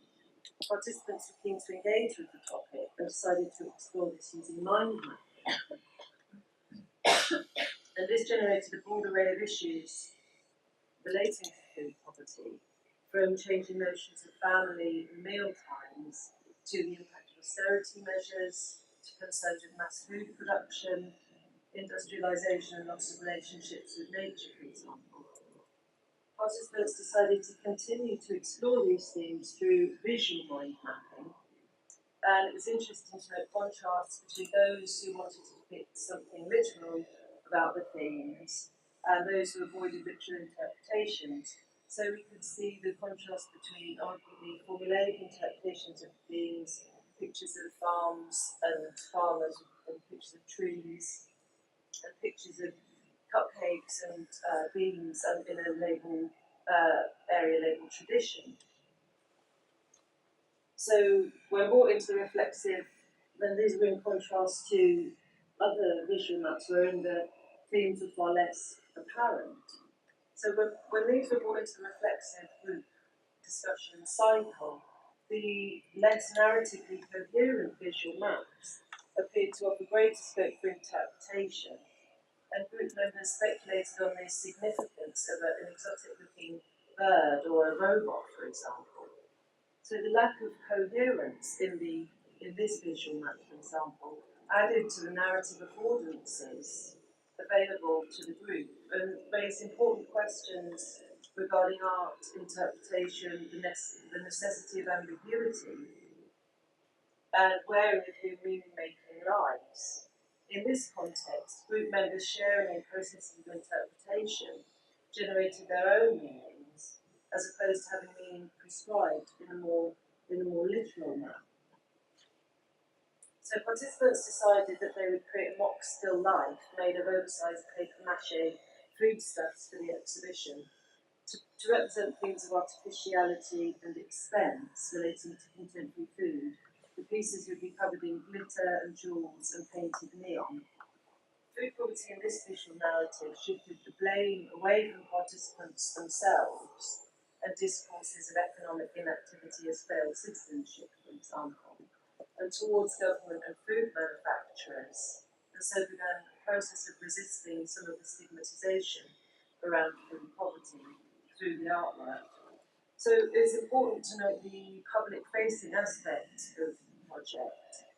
Gillian Rose suggests that while the rise of visual methods is arguably reflective of the increasing oculocentrism of modernity, there sometimes exists an uneasy relationship between visual methods as approaches to research and wider concepts of visual culture.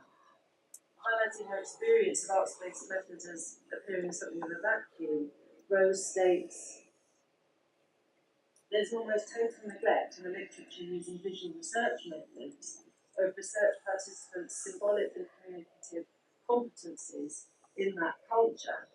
So it's useful to draw on Rose's discussions. The project was in many ways located at the intersections of art making as an individual activity, as a group activity, as a research method, and wider cultural meaning systems. So in that it formed an exhibition, the group's art making was located in a distinctly public realm. It was noticeable that over the course of the fieldwork, and particularly as we grew closer to the exhibition date, participants moved from discussing their personal experiences of food poverty to questions of the representation of these for an imagined audience. Towards the end of the fieldwork, and concerned that the combining of the still life with the glitter and the jewels was not sufficiently delivering a message, the group altered the pieces to adopt an existing artistic trope in the form of the culture jamming and adbuskers styles. It's possible to suggest that the risk of incomprehensibility and the further marginalisation that this might bring when signifying an allegiance to an existing artistic trope and its associated socio-political narrative. Adopting this visual narrative indicated to the group's imagined audience a specific cultural, political position and perhaps set up a feedback system, which also meant the reinforcing of a sense of secure position for the group members. This highlights very clearly what Rose refers to as participants' symbolic and communicative competencies in their culture, and ways in which visual arts practice as research ought to be considered as existing in relation to wider socio-political cultural landscapes, rather than as an atomised practice. It also highlights the multifarious nature of arts-based methods.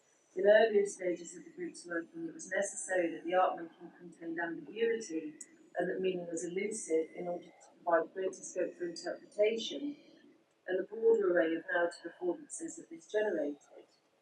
In subsequent stages, the group embarked on a process of a reduction of the complexity in order to represent a coherent visual narrative, personal stories and diverging narratives surrounding, for example, the politics of resistance versus ethical consumerism surrounding food, were replaced with the representation of a unified narrative. So what does this offer to arts-based and participatory approaches?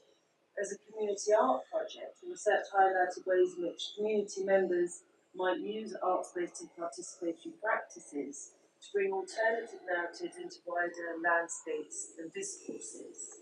Previously unheard voices, when brought into the public realm through arts-based practice, have the ability to disrupt dominant discourses and make available alternative ways of making sense of experience. That these narratives bring into representation that which was previously outside representation has important implications for how we think about inclusion and exclusion in society. That participants were able to challenge the stigmatisation surrounding food poverty, discourses of shirkers and scoundrels, for example, and highlight an alternative counter-narrative, is important to consider also in relation to growing interest in ideas of well-being as the ability to resist stigma. So as a research method, this project created a large amount of in-depth qualitative data, and this illuminated the ways in which people were affected by food poverty, their thoughts, feelings and ideas about it, and highlighted how a particular methodological approach, art making, a topic, a sense of shared purpose, and movement between immersion and reflection, created a space for discussion and co-construction of narratives around that topic. wider words examine narrative formation over time and as it occurs in relation to group, context, and creative processes. In taking a longitudinal and participatory approach, it engaged with ideas of temporality, change, and self-determination. This chimes with research agendas that are interested in user-led approaches and what's happening now and how people are affected by it. I suggest that participatory and arts-based methods have a great deal to offer research agendas and development of sustainable policy that's reflective of and responsive, as well as to communities themselves.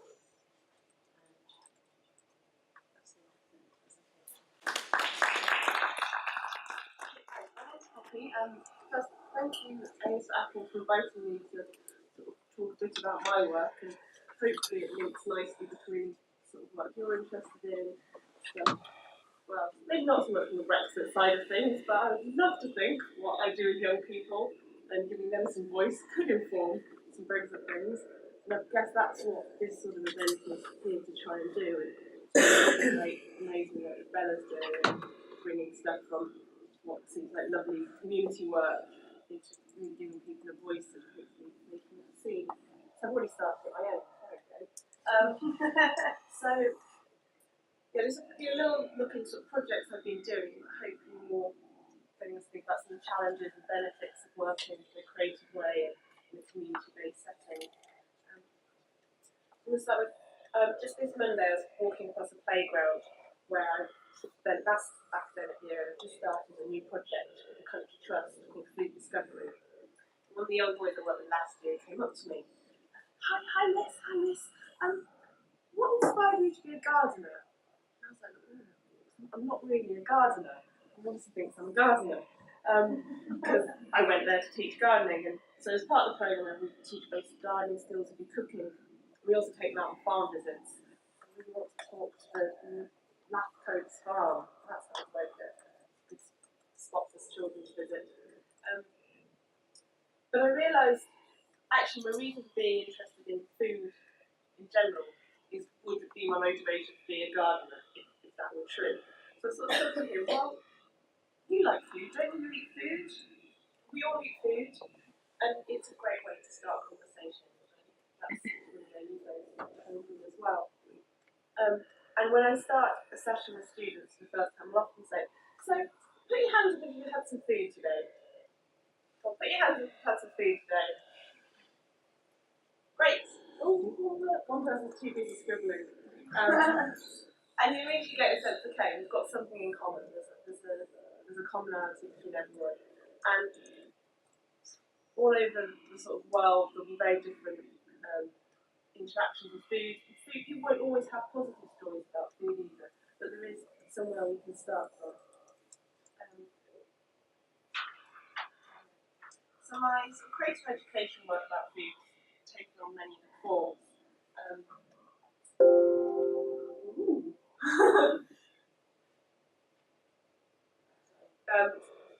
So mostly I'm talking about a project called Edible Education, which is the outreach arm of an anti-food waste campaign called This Is Rubbish. The lady on the left sort of gives a word question. I was going to ask, people know what's the percentage of food that's wasted? It's wasted purely because it's sort of too big, too small, too green, too yellow. It's given it away. I thought that was it's roughly in between 20 and 40%. So that beautiful dapple you had wouldn't have made it into the supermarket. And yet, of all the food that's thrown away in the UK, 30% roughly is purely because it doesn't look right, doesn't fit the standards. So I thought I'd try a little thought experiment to get some of the sort of stuff I might do with young people. But I haven't tried this one with youngsters before, so I've turned it around a bit. I was going to ask people if they could remember the last piece of food they threw away. With this group, I'd like to see if you can remember the last piece of food you rescued, or nearly ended up in the bin, but didn't quite. So maybe you're being to one of these wonderful cafes that's rescuing food and sort of food that's going to be thrown away from supermarkets, and they're cooking up meals, often pay what you feel model. maybe you were really full, but just decided to finish that little bit on your plate because that's what Mum always told you. Or maybe you toasted the bread that other people might have given up on, fed it to the dog. Now think about where that food had come from. What had taken it to get, what had taken for that food to get where you had it. Had it come from the UK? Had it come from further afield? What did it take? And if you hadn't eaten that food, where would it have gone? Would it have gone into the landfill, incinerator? Would it have been lucky enough to make it to the compost heap? So, with that food in mind, we try and use and so we'll actually become a bit of a mantra for this rubbish. Sort of inspiring people to think about the real value of food as a starting point to not wasting food. Rather than lots of facts and figures. We think it's much, in terms of a value shift, getting people really connected, and we were talking about disconnection from food. Is now what does it take to get that food here, to really start to care for it? Going back to that food you didn't waste, or maybe you did think of some food that you've wasted recently. It wasn't meant to be a guilt trip, honestly. And genuinely, in that sense, I often take when I do have to throw away food, which actually happens more regularly when I'm trying to rescue food, because you've done it with too much of something you can't use. I take heed from a friend and a colleague at This Is Rubbish. He's working on sort of campaign side of things, where we are currently working with Friends of Europe, lobbying sort of the EU to get to a circular economy package, which is being debated at the moment, essentially the EU's green policies. And there's a provisional target of 50% reduction in food waste by 2030. And in what form that goes into the circular economy package, certain governments that are anti it altogether, some saying voluntary, some saying mandatory. You can probably guess where our government is on that spectrum, sadly. Anyway, so my friend says, if it's not in tons, I'm not interested. And that's the sort of scale of food waste we want to be campaigning to reduce. It isn't that stale bread, it isn't the food that my housemate left on the oven for the oven for 2 days. Because, approximately 50% of food in the UK's waste is due to individuals. The other 50% is coming from industry.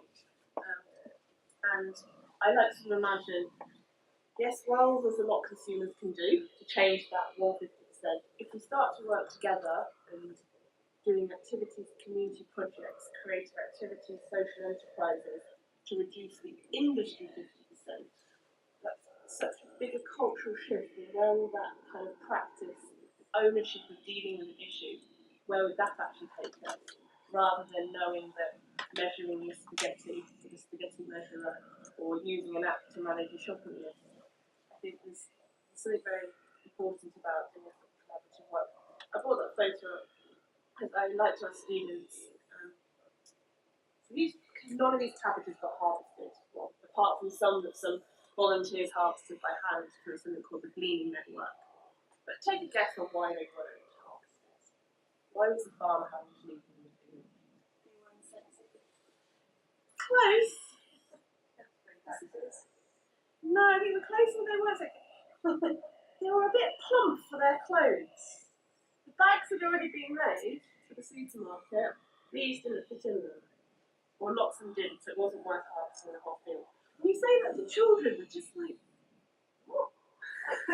Immediately, there's so many different ideas of what you could do with those cabbages.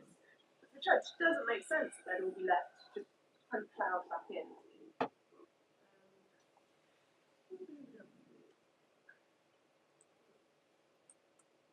Anyway, so as I was saying, so using the examples of like apps and campaigning, there's a lot of sort of messages getting out there, which are quite quick fire. Whereas I think the sort of project that Apple is trying to do, this is what Head of Education is trying to do, it's a lot longer, it's a lot more complicated, it takes time, it takes connections to be made, which come with their challenges as well as the much deeper benefits. inspiring that we've got people in the room sharing these projects, and where sort of arts-based social projects can become sort of pedagogy in their own right. They are a form of education, participation education. They're opening up this conversation instead of sort of a campaign message. And I know this because we've also got a campaign side. The campaign message really closes things down. It's black and white, but it's beautiful to see conversations being really open.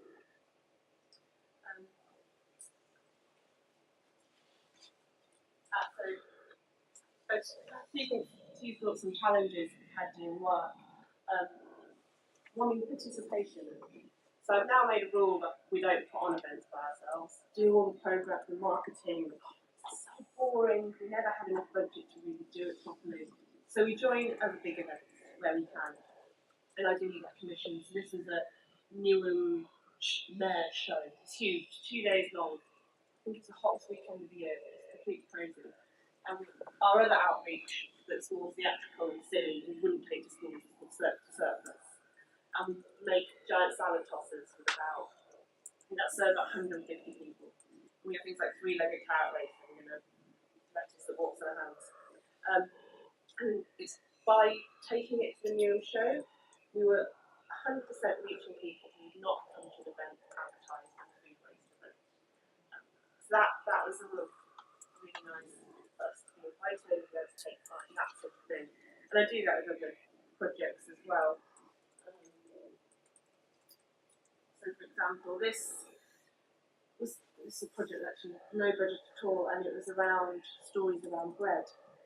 So we had I made a table. It was a very over-engineered table and held about a ton of soil, which grew wheat.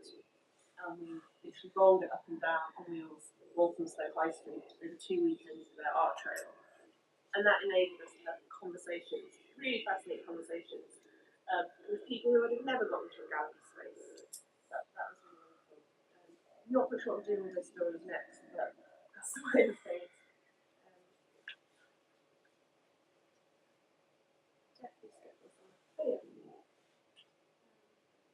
So I'll go back to This Is Rubbish. Use some students that took part in a 2-day programme. At the end of it, they had an event for teachers and parents, and they went on to make a film in the Hackney Tesco's where we'd been sourcing the food for them. So I guess a big challenge we've had is an organisation that's meant to focus on industry food waste, and as I said, that's where we want to be looking. You also need to let people feel they can change something, they can do something. And young people mostly aren't even going to have control over what their parents spend money on in the supermarket. So by enabling them to do this small event, inviting people to hear them, just an amazing spoken word poetry, that was them given that little bit of autonomy. And whether they then thought any more about the food they got at school lunches or anything else, we're not sure, but it definitely gave them a great sense of pride being able to have that voice in that moment. And I don't really mind if they don't go on and become food waste activists, but just the fact we've given them that time and space to sort of investigate an issue and pick out from that what was important to them.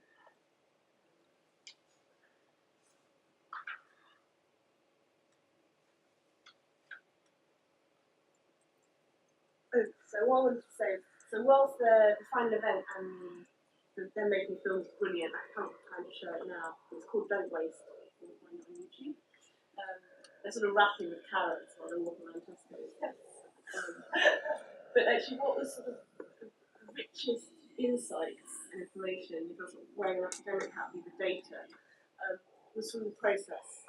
I'm sure we've all sort of felt this, that it's the process that's actually so rewarding and actually really privileged to get those insights into what people think and believe and how they interact. But gathering that, personally, I don't know, I find how to gather that, how to record and display that is really challenging to really sort of get the nuances and just the concept of being able to pass that on to decision makers or even the wider community. That's something that maybe a platform like this is really useful for exploring. Yeah, so I'm just to quickly just go totally more into the values stuff, which I was mentioning earlier. So This Is Rubbish and Education Programme. We sort of took quite we really thought through our values-led approach to Cultivate. And I then actually overanalyzed it inside out while doing the masters, which sort of removed all the meaning from the beautiful spoken word poetry from those moments. But I can hope to sort of highlight the sort of our thoughts behind that and how it links to the idea of understanding the real value of food using this diagram, which is from sort of a really interesting piece of work if you were looking at social change and campaigning for the Common Cause Handbook. And essentially, one of our most simplest decisions was not to talk about money in the frame of talking about food waste. It's not because money is not important, and actually talking about food and sort of the red line is very important. But the youngsters already know that money is important. They don't need us to reinforce any of that. And so money would sort of sit down in this achievement power bit, which is very far away from where reducing food waste, which is universalism generally, caring about the wider world, benevolence, caring about your local world, all creative stuff would come up here somewhere. And there's other versions of this that have like loads of those different words, values on them. And just by us, if we've been talking about money to them, the theory is that we'll be reinforcing all that, we'll be telling them that that's important. We used our 2 days with them, short amount of time, to make sure we did as much as possible to kind of bring the values attached to caring about us, the planet, each other to the fore. Such as the real stuff. And then there was lots of other deep things in that. Cool. I'm just going to take it back to there and talk some. So we've got a new project starting. Am I right time? Yeah, we're running late anyway. So. We've got a new project starting in a few weeks called Edible Enterprise, where over 6 months we work with 4 groups, 8-week programs, after-school programs with young migrants and asylum seekers. And they're going to be going through a whole range of activities, hopefully going to stores to sort of source food, and we're meeting entrepreneurs that use food waste. This whole range of different organisations that are doing interesting stuff. And they'll either be doing a kind of event, they might be making a project, and we're going to work with a filmmaker to learn some basic documentary. So we're going to be doing a whole range of stuff, which we believe, and we hope, is going to be really important to them if they buy into it, essentially. But we can't just put on a funding application. We think this is going to be great for Evolve. I'm sure many of us feel in that similar situation. We've got to monitor all the numerical stuff, the number of students that turn up, the amount of boxes of food we collect, etc., etc. But in all the conversation we're having with the team recently, that's not what we're interested in. And I think this is also where the arts side of things and what's in that recording is somehow using all that rich conversation that comes in the between times. Because what we care about really is, well, as a practice and a process, is this having an impact we want to, like, as a long term, like the values shift, which isn't going to happen just from us. But is our little fragment of something getting in there somewhere? I have no idea what a teenage boy from Albania, who's just moved to London a few years ago, I have no idea what he thinks about food or cares about food. So it's a personal connection to what can we do with those. And yeah, what do we do with that information? Who's that useful to? So we've got some interesting questions coming up from the start of this project. We know our funders aren't interested. So we're also, it's a bit of a dilemma. Well, we're interested, but are we making actual work for ourselves by even recording half this stuff? Because who do we share it with when you've kind of got to fit a really narrow box to tick those boxes? Anyway, I'll waffle on about that for ages. I'll sum up by saying that after we ran this project, we did a sort of semi-structured interview conversation with them. Part of the stuff I analysed to death. And it was sort of really heartwarming with lots of mentions of sort of us being passionate, inspiring, and all the things I knew we wanted to hear, essentially. And then one of the girls was sort of saying, really dead, like, really matter of fact, and I love that she's like, well, if you didn't care about it, you wouldn't have listened. And I was like, yeah, good. And I wondered if we'd spent time talking about saving money and really kind of rigorous stats and stuff, would that same caring passions that you have come across?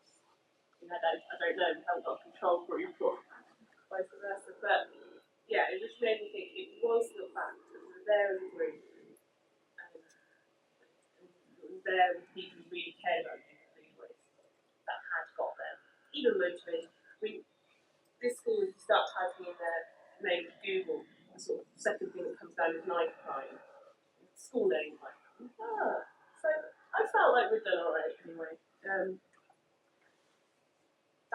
That's it.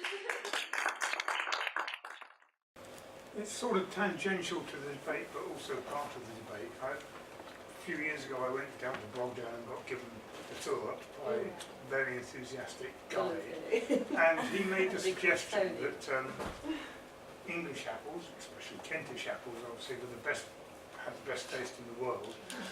He thought it was perhaps because of this country was a very margin of growability for apples.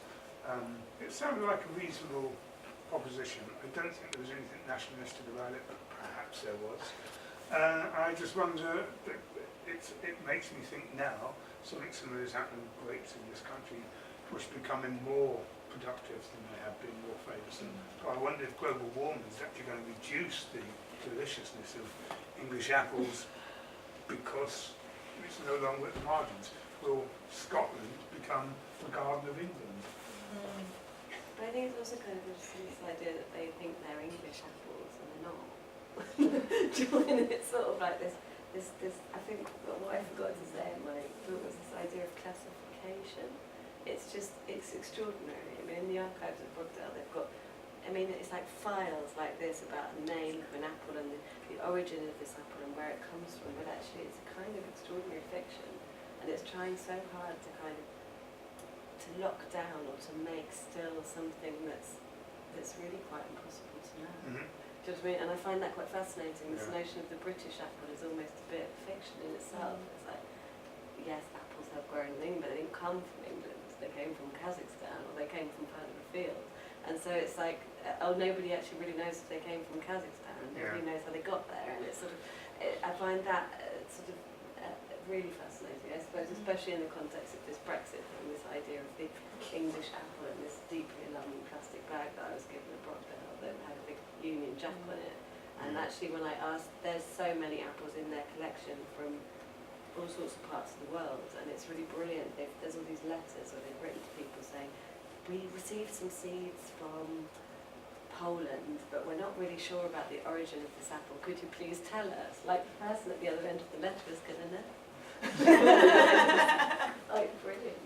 But there are, of course, the many hybrid apples that are products of processes in this country or wherever. And where the peas good non-such cannot come from anywhere but England, I think. Well, yeah, there's this grafting process, but this idea that the very original thing that made the peas good non-such was British is quite extraordinary because it possibly isn't. Or it's just this idea of needing to know that I find quite fascinating in the context of Yeah, I think to be honest, at the end of the day, that's also a reason why Chloe and I picked the apple to look at, because of the amount of literature that called the apple the most English or the most British fruit. So we thought it immediately interesting. Why is it the most English fruit? Like, what made it that way?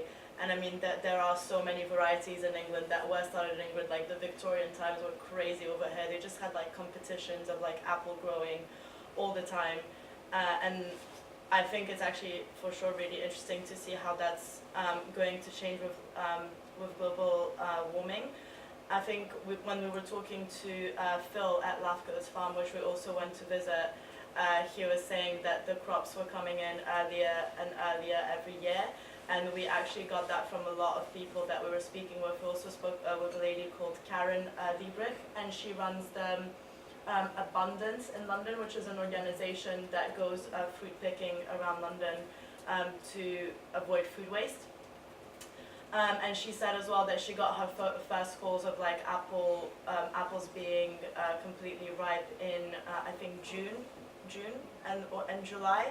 And obviously Apple Day, as we know, is on the 21st of October, and that's when it used to be collected and celebrated and harvested. So already we see this mega shift from it being in October to it being in June and July, and already like that shifting and like all of the kind of seasonal stuff and all of the traditions that we kind of set up around it,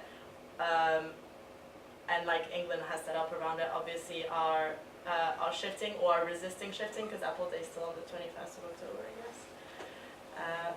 But yeah, I really wonder where with climate change, where it's going to go for food production in this country. But I think you're pretty lucky with the soil here, to be honest, and you do get a lot of rain.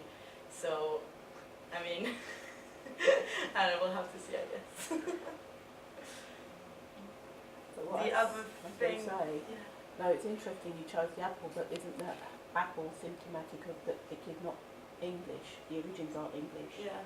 You know, and it was all part of wasn't it the Victorian botanists, wasn't it, these great plantsmen going wherever and bringing things back, and you've got Kew, you've got the Natural History Museum, and that's kind of like what the kids are saying. The kids can handle whether you do the science, the theory, the play, and that's why it was lovely to hear about the systems thinking and the sort of, you doing that sort of mash-up of the apple. So people can understand, because they're not coming from what is English anymore, what is normal weather anymore. Yeah. You know, it's turning on its head. You know, I went to an orchard, so my background is in orcharding, beekeeping, zone 1, zone 2, and further. We've got children who can access orchards right in the middle of London, and then can go to Brogdale. I've been to Brogdale about 20 times. And shown people seasonality, and now the seasons are turning on its head. But then they're like, well, that's like my family background. You know, I might be Caribbean, African, whichever part of the world, Romanian. And we've seen the shift, but we see things which are here, because London is a global city. You know, so the apple is symptomatic of the change. And it has to be put in storage, because people will not shift October 21st. I mean, it's Saturday, so, you know, we've been to Audley End and we've seen apples which could kill small children. Massive. And then we've seen these who've actually used these in making cider in Herne Hill. And now I know I can go back to the Orchard Project and say what the name is, you know, of those. So, you know, no, it's interesting. The stories, and it's also, I was intrigued by, with the school project, is the voice of the children. It's who authors these stories about what, and you can do what you want. You can say what you want. Yeah. Because they can sit in Brogdale, they can never 100% say that apple's from blah blah. Exactly. They can't do it. But that, I mean, in some way, that's what the joy of them is. Yeah. It's like the fiction, but it's kind of it's the unknown about them that makes them such a beautiful thing, not the known, the British, the thing. For me personally, and that's very much my subjective view, but I think that you're right, and I think that's what's interesting. They've got Kazakhstan crab apple jelly in the Brogdale shop, which is quite good. Something I remembered when I was listening to talk was I was actually doing some apple juicing workshops with children a few weeks ago, and when I found out they were going to be year ones and they're like tiny, I was like, right, I need some sort of backup plan for this. I started Googling apple stories. More of the things that came up on the first page of Google were about the computers. So yeah. That's just another sign of how things are changing. But also, interestingly, even with actual apple stories, there's millions of apple stories coming from all different kinds of countries. And when we were working at the school, it was amazing. There'd be all these tales coming through from Germany and from different parts of the world, where people are sharing them, and there's a kind of slightly different meaning in each place, which is lovely. It's like the apple star, which I've never actually The seen star. before. You cut it widthways. Yeah. It's The great. pagan star. And then revealing it to children. There's this whole little story about maybe the tree wanted a star? Yeah, the tree wanted a star. And then it still couldn't find the star, and the wise old something or other was like, no, you've got the star. And then look on their faces, they've got more questions about stars than anything else. Quite the point. I thought that a really interesting thing that came out through almost all of the talks is everyone was talking about either adaptability or sustainability. And one thing it started me thinking on is about like sustainability, and actually is that what we want?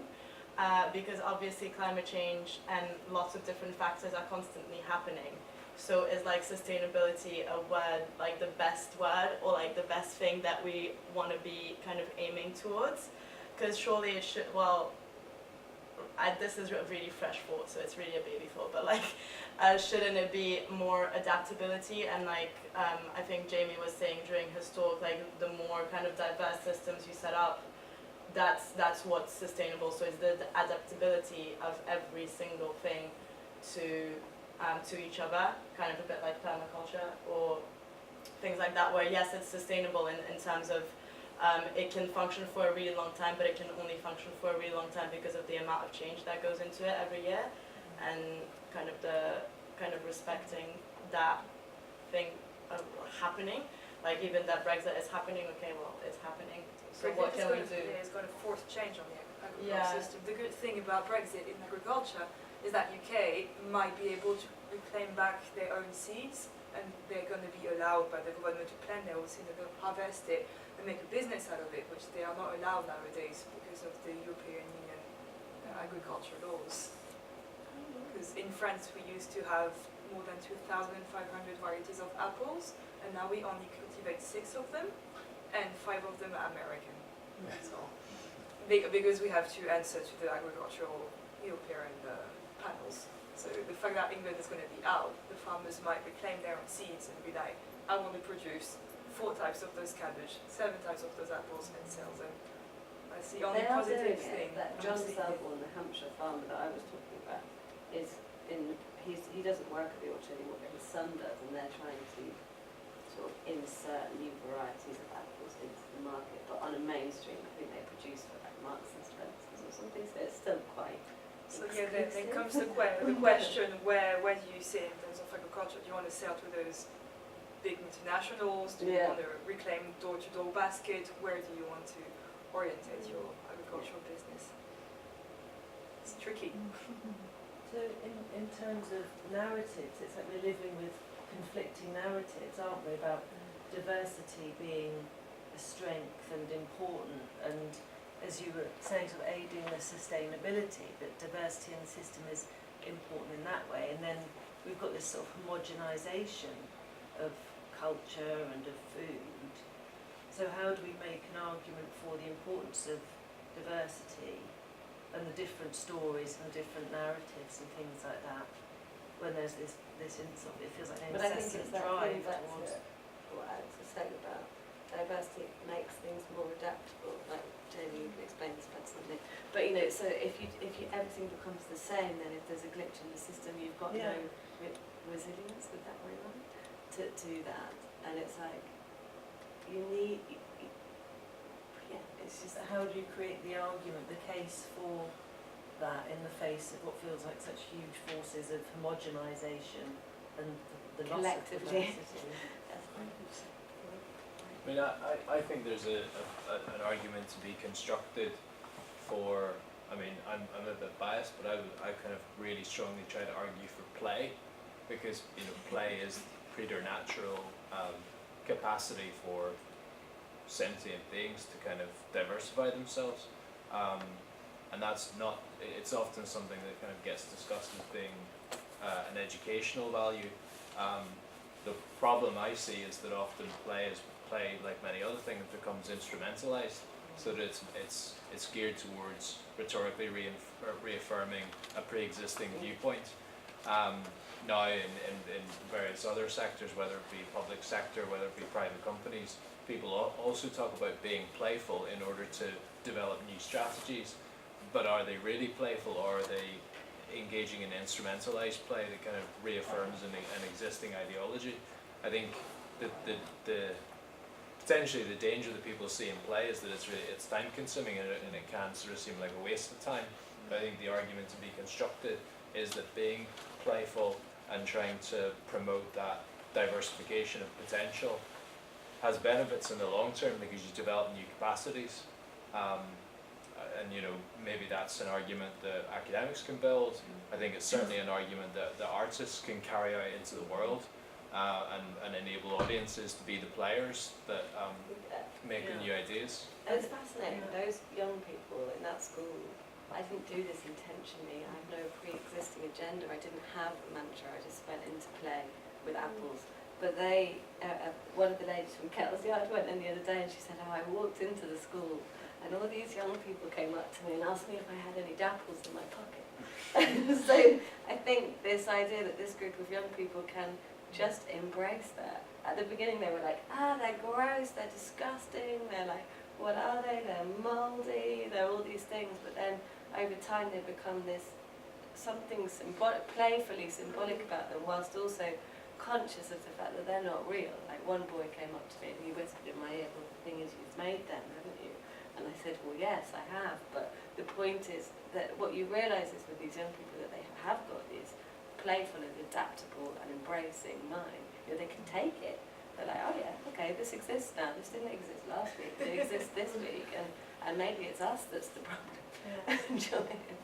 I think it's true that there's that process, that creative process, and everything that's great about that, as it moves more towards kind of becoming sort of instrumentalised, or for things like data management, you know, or kind of making policy, it loses all the nuance and it loses all the kind of complexity. It gets kind of, you know, reduced, it gets reduced down, and it's like, well, how do you then translate all the stuff that you find in doing creative work? How do you translate that into a way that policymakers or funders in some cases will hear, you know? And that's a kind of much wider question about sort of scientific paradigm, the nature of knowledge and meaning making in our society, isn't it? You know, that's the challenge for I think academics. it's to find a new way, not to try to adopt the methodology that has pre-existed before of trying to translate. It's to try to translate those kind of nuanced stories and things that you're talking about into a methodology. I personally find really problematic because I don't actually think that's possible. I think there's got to be an acknowledgement of a different kind of voice being heard that doesn't come in a graph. But you're making an argument for sort of mixed methods research or qualitative or ethnographic research, and that as valid in policy making, you know, and part of the argument of that is saying, you know, if you have, you know, centre users or service users or children or, you know, participant voices in research processes, you're then able to develop policy that's sustainable because it's responsive to the way that lives are actually lived and made sense of. But making that argument is quite tricky, it's quite difficult to make that, but that's what it's sort of pushing towards, I think. That seems to be the only way to bridge those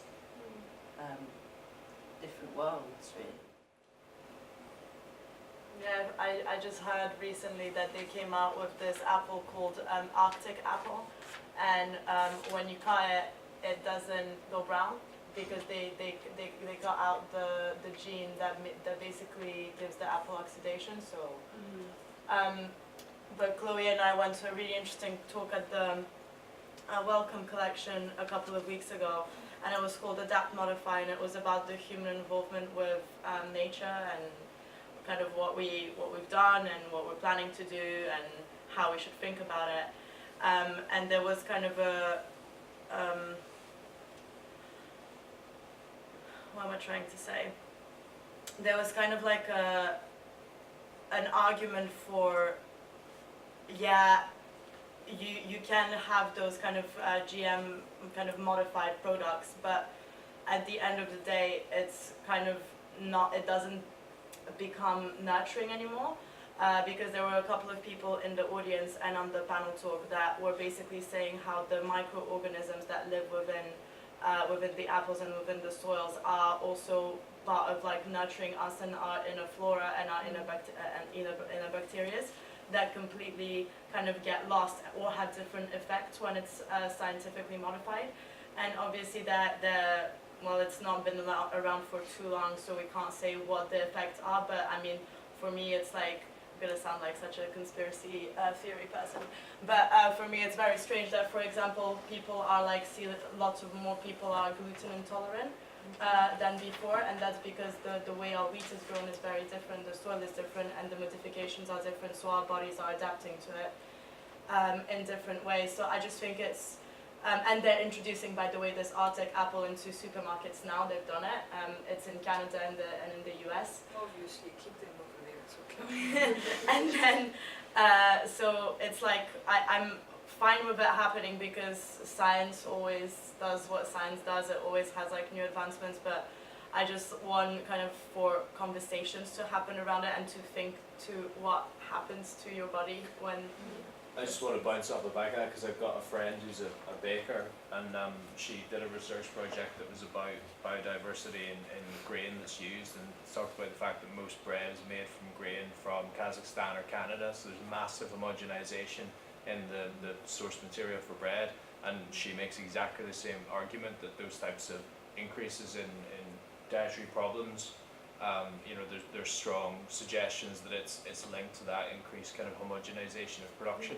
But I kind of want to. 100% that is the loss of the quality of the seed and the variety Yeah. went from 10,000 weeks But to like 2.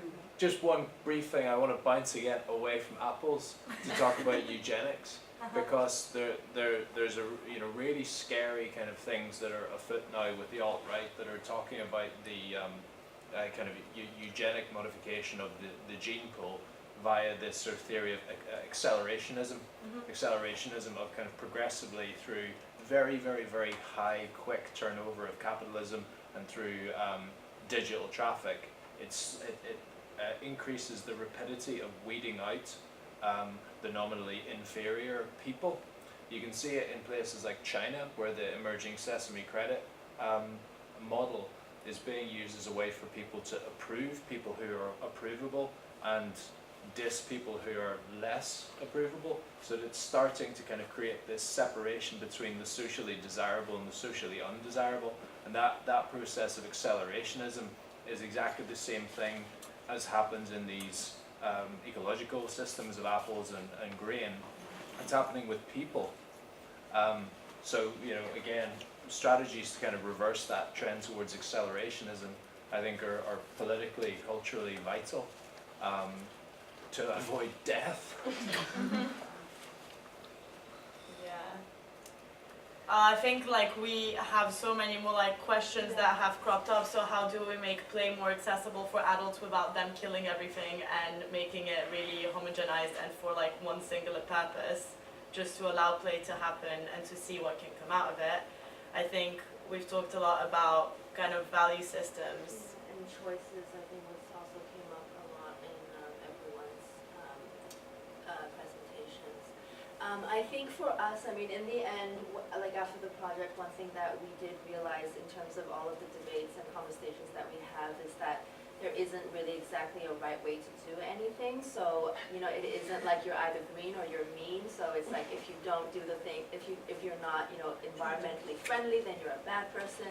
And if you're, you don't turn off the lights when you leave the room, you're a bad person. So I think in the end, what we really want to do is just to really just lay everything out on the table and be like, look, there's conversations about biodiversity, but there's also conversations about conservation and how do we, protect what is already happening and existing. So, for example, without the conservation of Brogdale, if everybody's just thinking about new possibilities, then we do lose a lot of varieties of apples that would completely go extinct because, every single seed produces a new variety. So I think in the end, it's always just about balance and, how can we, move forward in a way where you don't lose something that, history has produced from such a long journey. So you don't lose that story, you don't lose, how we got to the stage here, but when we do move forward, you do continue in a way that you respect the past, but you're also not discriminating the future or like the present. Or like cutting yourself off from new possibilities. Yeah.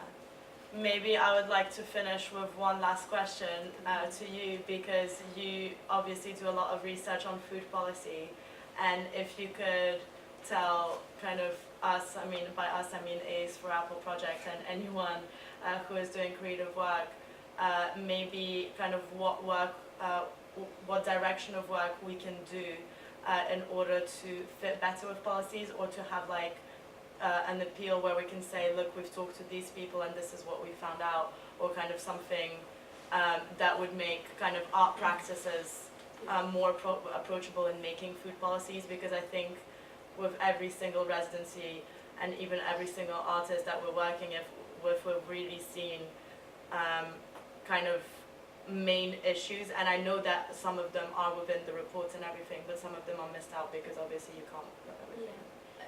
Yeah, just in extension of that, I think a lot of times what we get is like art is not a very good tool in terms of actually measuring impact and how people have been affected by, you know, what artist has done, because it's more of like an abstract thinking, and maybe it's more educational, but at the same time is you can't quantify how art has made an impact and evaluate that.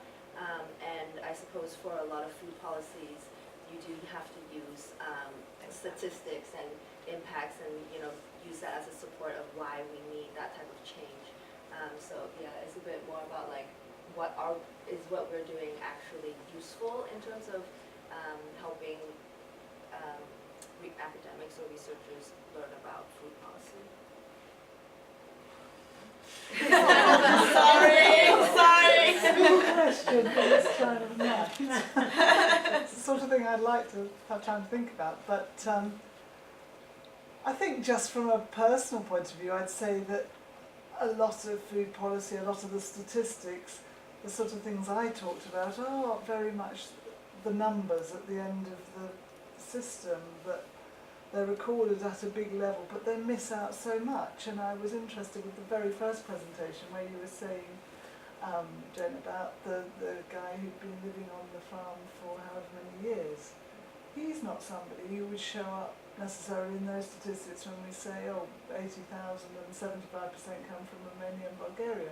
It doesn't include the guy who is British and has been here for all those years. So I think the arts are particularly good at sort of getting to that level, that detail, and I think it does help with the picture, because at the end of the day we are all people, we are all consumers, we are all people who are going to have to abide or live with whatever food policies come in, and so if those can be sort of grassroots based, they're more likely to find support, the policy is more likely to find support amongst more people. But I don't know, I was colleagues who are more involved in actually using the arts. I think in terms of visibility, that, you know, the arts has a role in some way to highlight particular narratives or particular stories or voices that don't otherwise get heard, you know, so that visual kind of public aspect of art, I think, you know, it makes available for social discourse alternative narratives, counter-narratives, a plurality of narratives, and I think that's just a really important function, if you want, you know, it's not the function of art, it's the role of art. What does art do in culture? Well, you know, it adds to that plethora of voices, doesn't it? You know, makes people aware that there are, not everyone fits in the statistical category. You know. Yeah, I think that's also something that we tried to do with this panel discussion, which is why we invited you and Poppy to speak about your projects, because we know this is what we're doing and these are our aims, but we also wanted to hear what other people are doing at the same time with arts and creative projects, and how, you know, you can tackle or like look at food policy in different ways.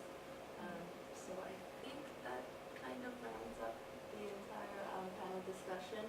We've got some posters at the end. There's only 5 because we just wanted to show you what we're doing with the exhibition. So at the back, there's like a really short summary of what all the artworks are going to be. We really hope to see some of you at the exhibition, which is going to be opening on Friday, this Friday from 5 to 8:30 at 198 Contemporary Arts and Learning, which is in Herne Hill. And yeah, so thank you everyone. Thank you so much for coming. All the artists for the amazing presentation. Victoria, and food research collaboration for co-organizing the panel discussion with us, and Bella and Poppy for sharing your projects as well. And thank you for joining with us to put this on today.